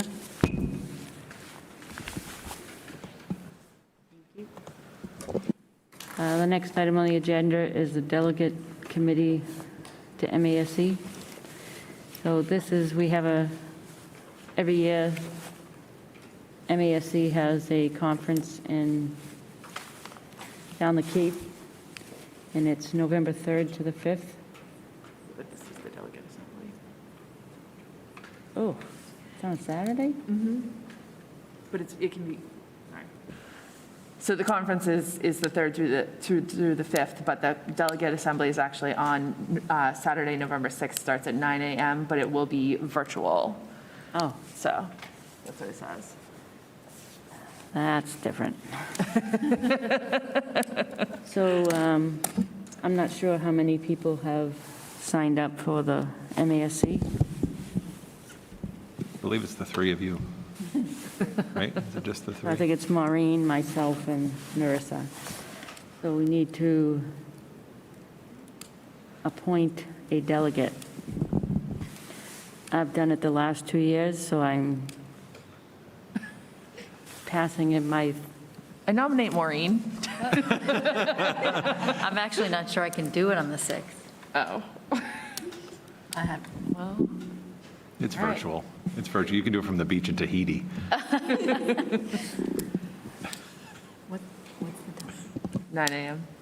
Do you know how long it goes? it could be. Depends on how many amendments they make. Hold on a second. I second it. Wait a second. All those in favor? I mean, I guess so. In past years, how long has it typically run? It's like 20 minutes total. Super easy. Stop. I'll do it. It'd be like an hour. Okay. All those in favor? Okay. Thanks, Maureen. Oh, they weren't backing You're the down, best. Maureen. This is cutthroat tonight. Note to self. Right. Go to bed before 10:30. If you can't do it, you just let us know. And Narissa will take it. Thanks. So we do need an alternate. Oh, yeah. I'll be the alternate. Okay, I'll be the alternate if need be. You don't need to vote me, though. I'm just okay. vote Maureen, and we'll be good. Okay, the next item on the agenda is the committee meeting plan. This was an item that Paul had asked to be put on here as to whether the committee is still comfortable meeting here in person for future meetings. Does anybody have a preference, one way or the other?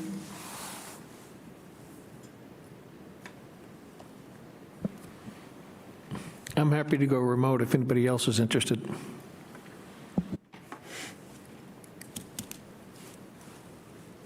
I mean, I can just say, I think we can teleconference you in, because that's totally allowed if you want to be remote and others want to be in person. I don't think it has to be an all or nothing proposition. But when you say teleconference, we don't have the ability to do video. Not Correct. currently. We worked on, but we need to get back to the Zoom and in the person. We did not. One more time? Zoom on the Chromebooks, now that we have them, you can see each other. You need to move closer to your mic. Yeah, but the public has to be able to see. So I think it's an issue of broadcast, like, we could see if Paul was home Zooming, but we have to be able to broadcast what we're seeing on our Chromebook. You're either all on Zoom and people are joining the Zoom meeting, or it's being broadcast through the system that Bob's. So it's the interplay of the two. Bob and I will continue working on it. It was close. There were quirks. So is there anybody else that wishes to be remote? I wish to be able to have the opportunity for it. So that's always existed. The committee voted remote participation. It's just going to, It's by phone. you know, by definition, up to this point, it's been phone only. It has not been, you know, any video involved because of technical limitations. Right. So, but that was always, I mean, there are limitations even in, you know, outside of the pandemic legislation. Members can be remote. It just has to be less than a quorum, and it can't be the chair. So I'll be here. Linda's one-woman meeting. So long as there's, never mind, I won't say it. Yeah, to me, I mean, I think it's a matter of principle, right? If we have students in the buildings now and we're able to manage this with it being a reasonable setup, because when we were looking at this with 6 feet distancing last year, it was like horseshoes on horseshoes or rows with the chair trying to manage participants who could potentially be behind him or her, or, you know, way to the side. It was not a good, when we were looking at it, was not a great situation in which to lead or run or participate in a meeting, which was one of the reasons why at that point we were opting to stay remote. Now that those limitations have been removed, you know, to my thinking, and it's a much more manageable in-person situation, to my thinking, I think we should be in person, but it doesn't have to be everybody, you know? It just, to my thinking, we should have a physical presence here. Because if we're asking our students and staff to be here, I feel that we should be here. I would agree. I think it's, you know, we're asking our staff and students to be here every day. Also, I think our town selectmen are all now meeting in person. And I mean, most of the time, nobody comes, so we don't have an audience. You know, if we get into a situation where we anticipate having a large group come, maybe we could investigate going back to Zoom. But for now, I think we should stay in person.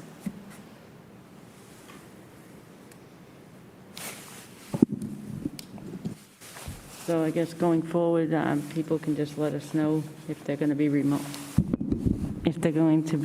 or not.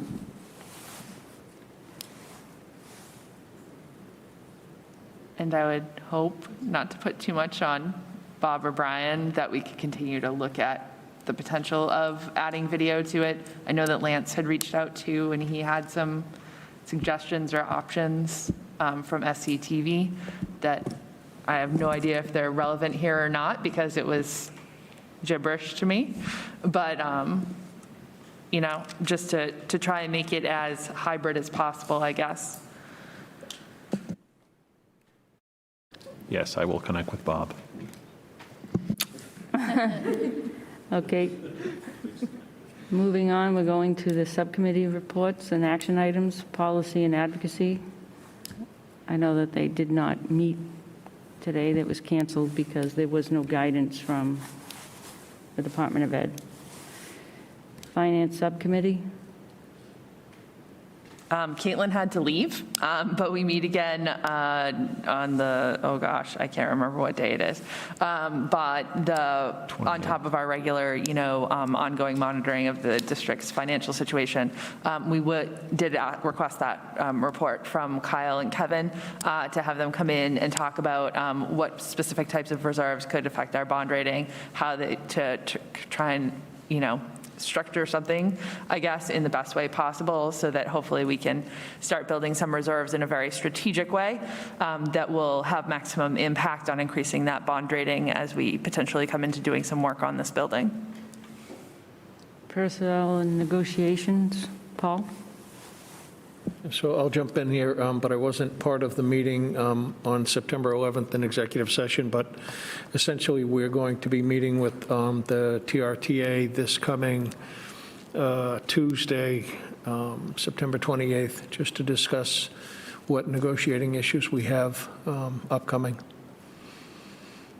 Unless somebody else wants to jump in.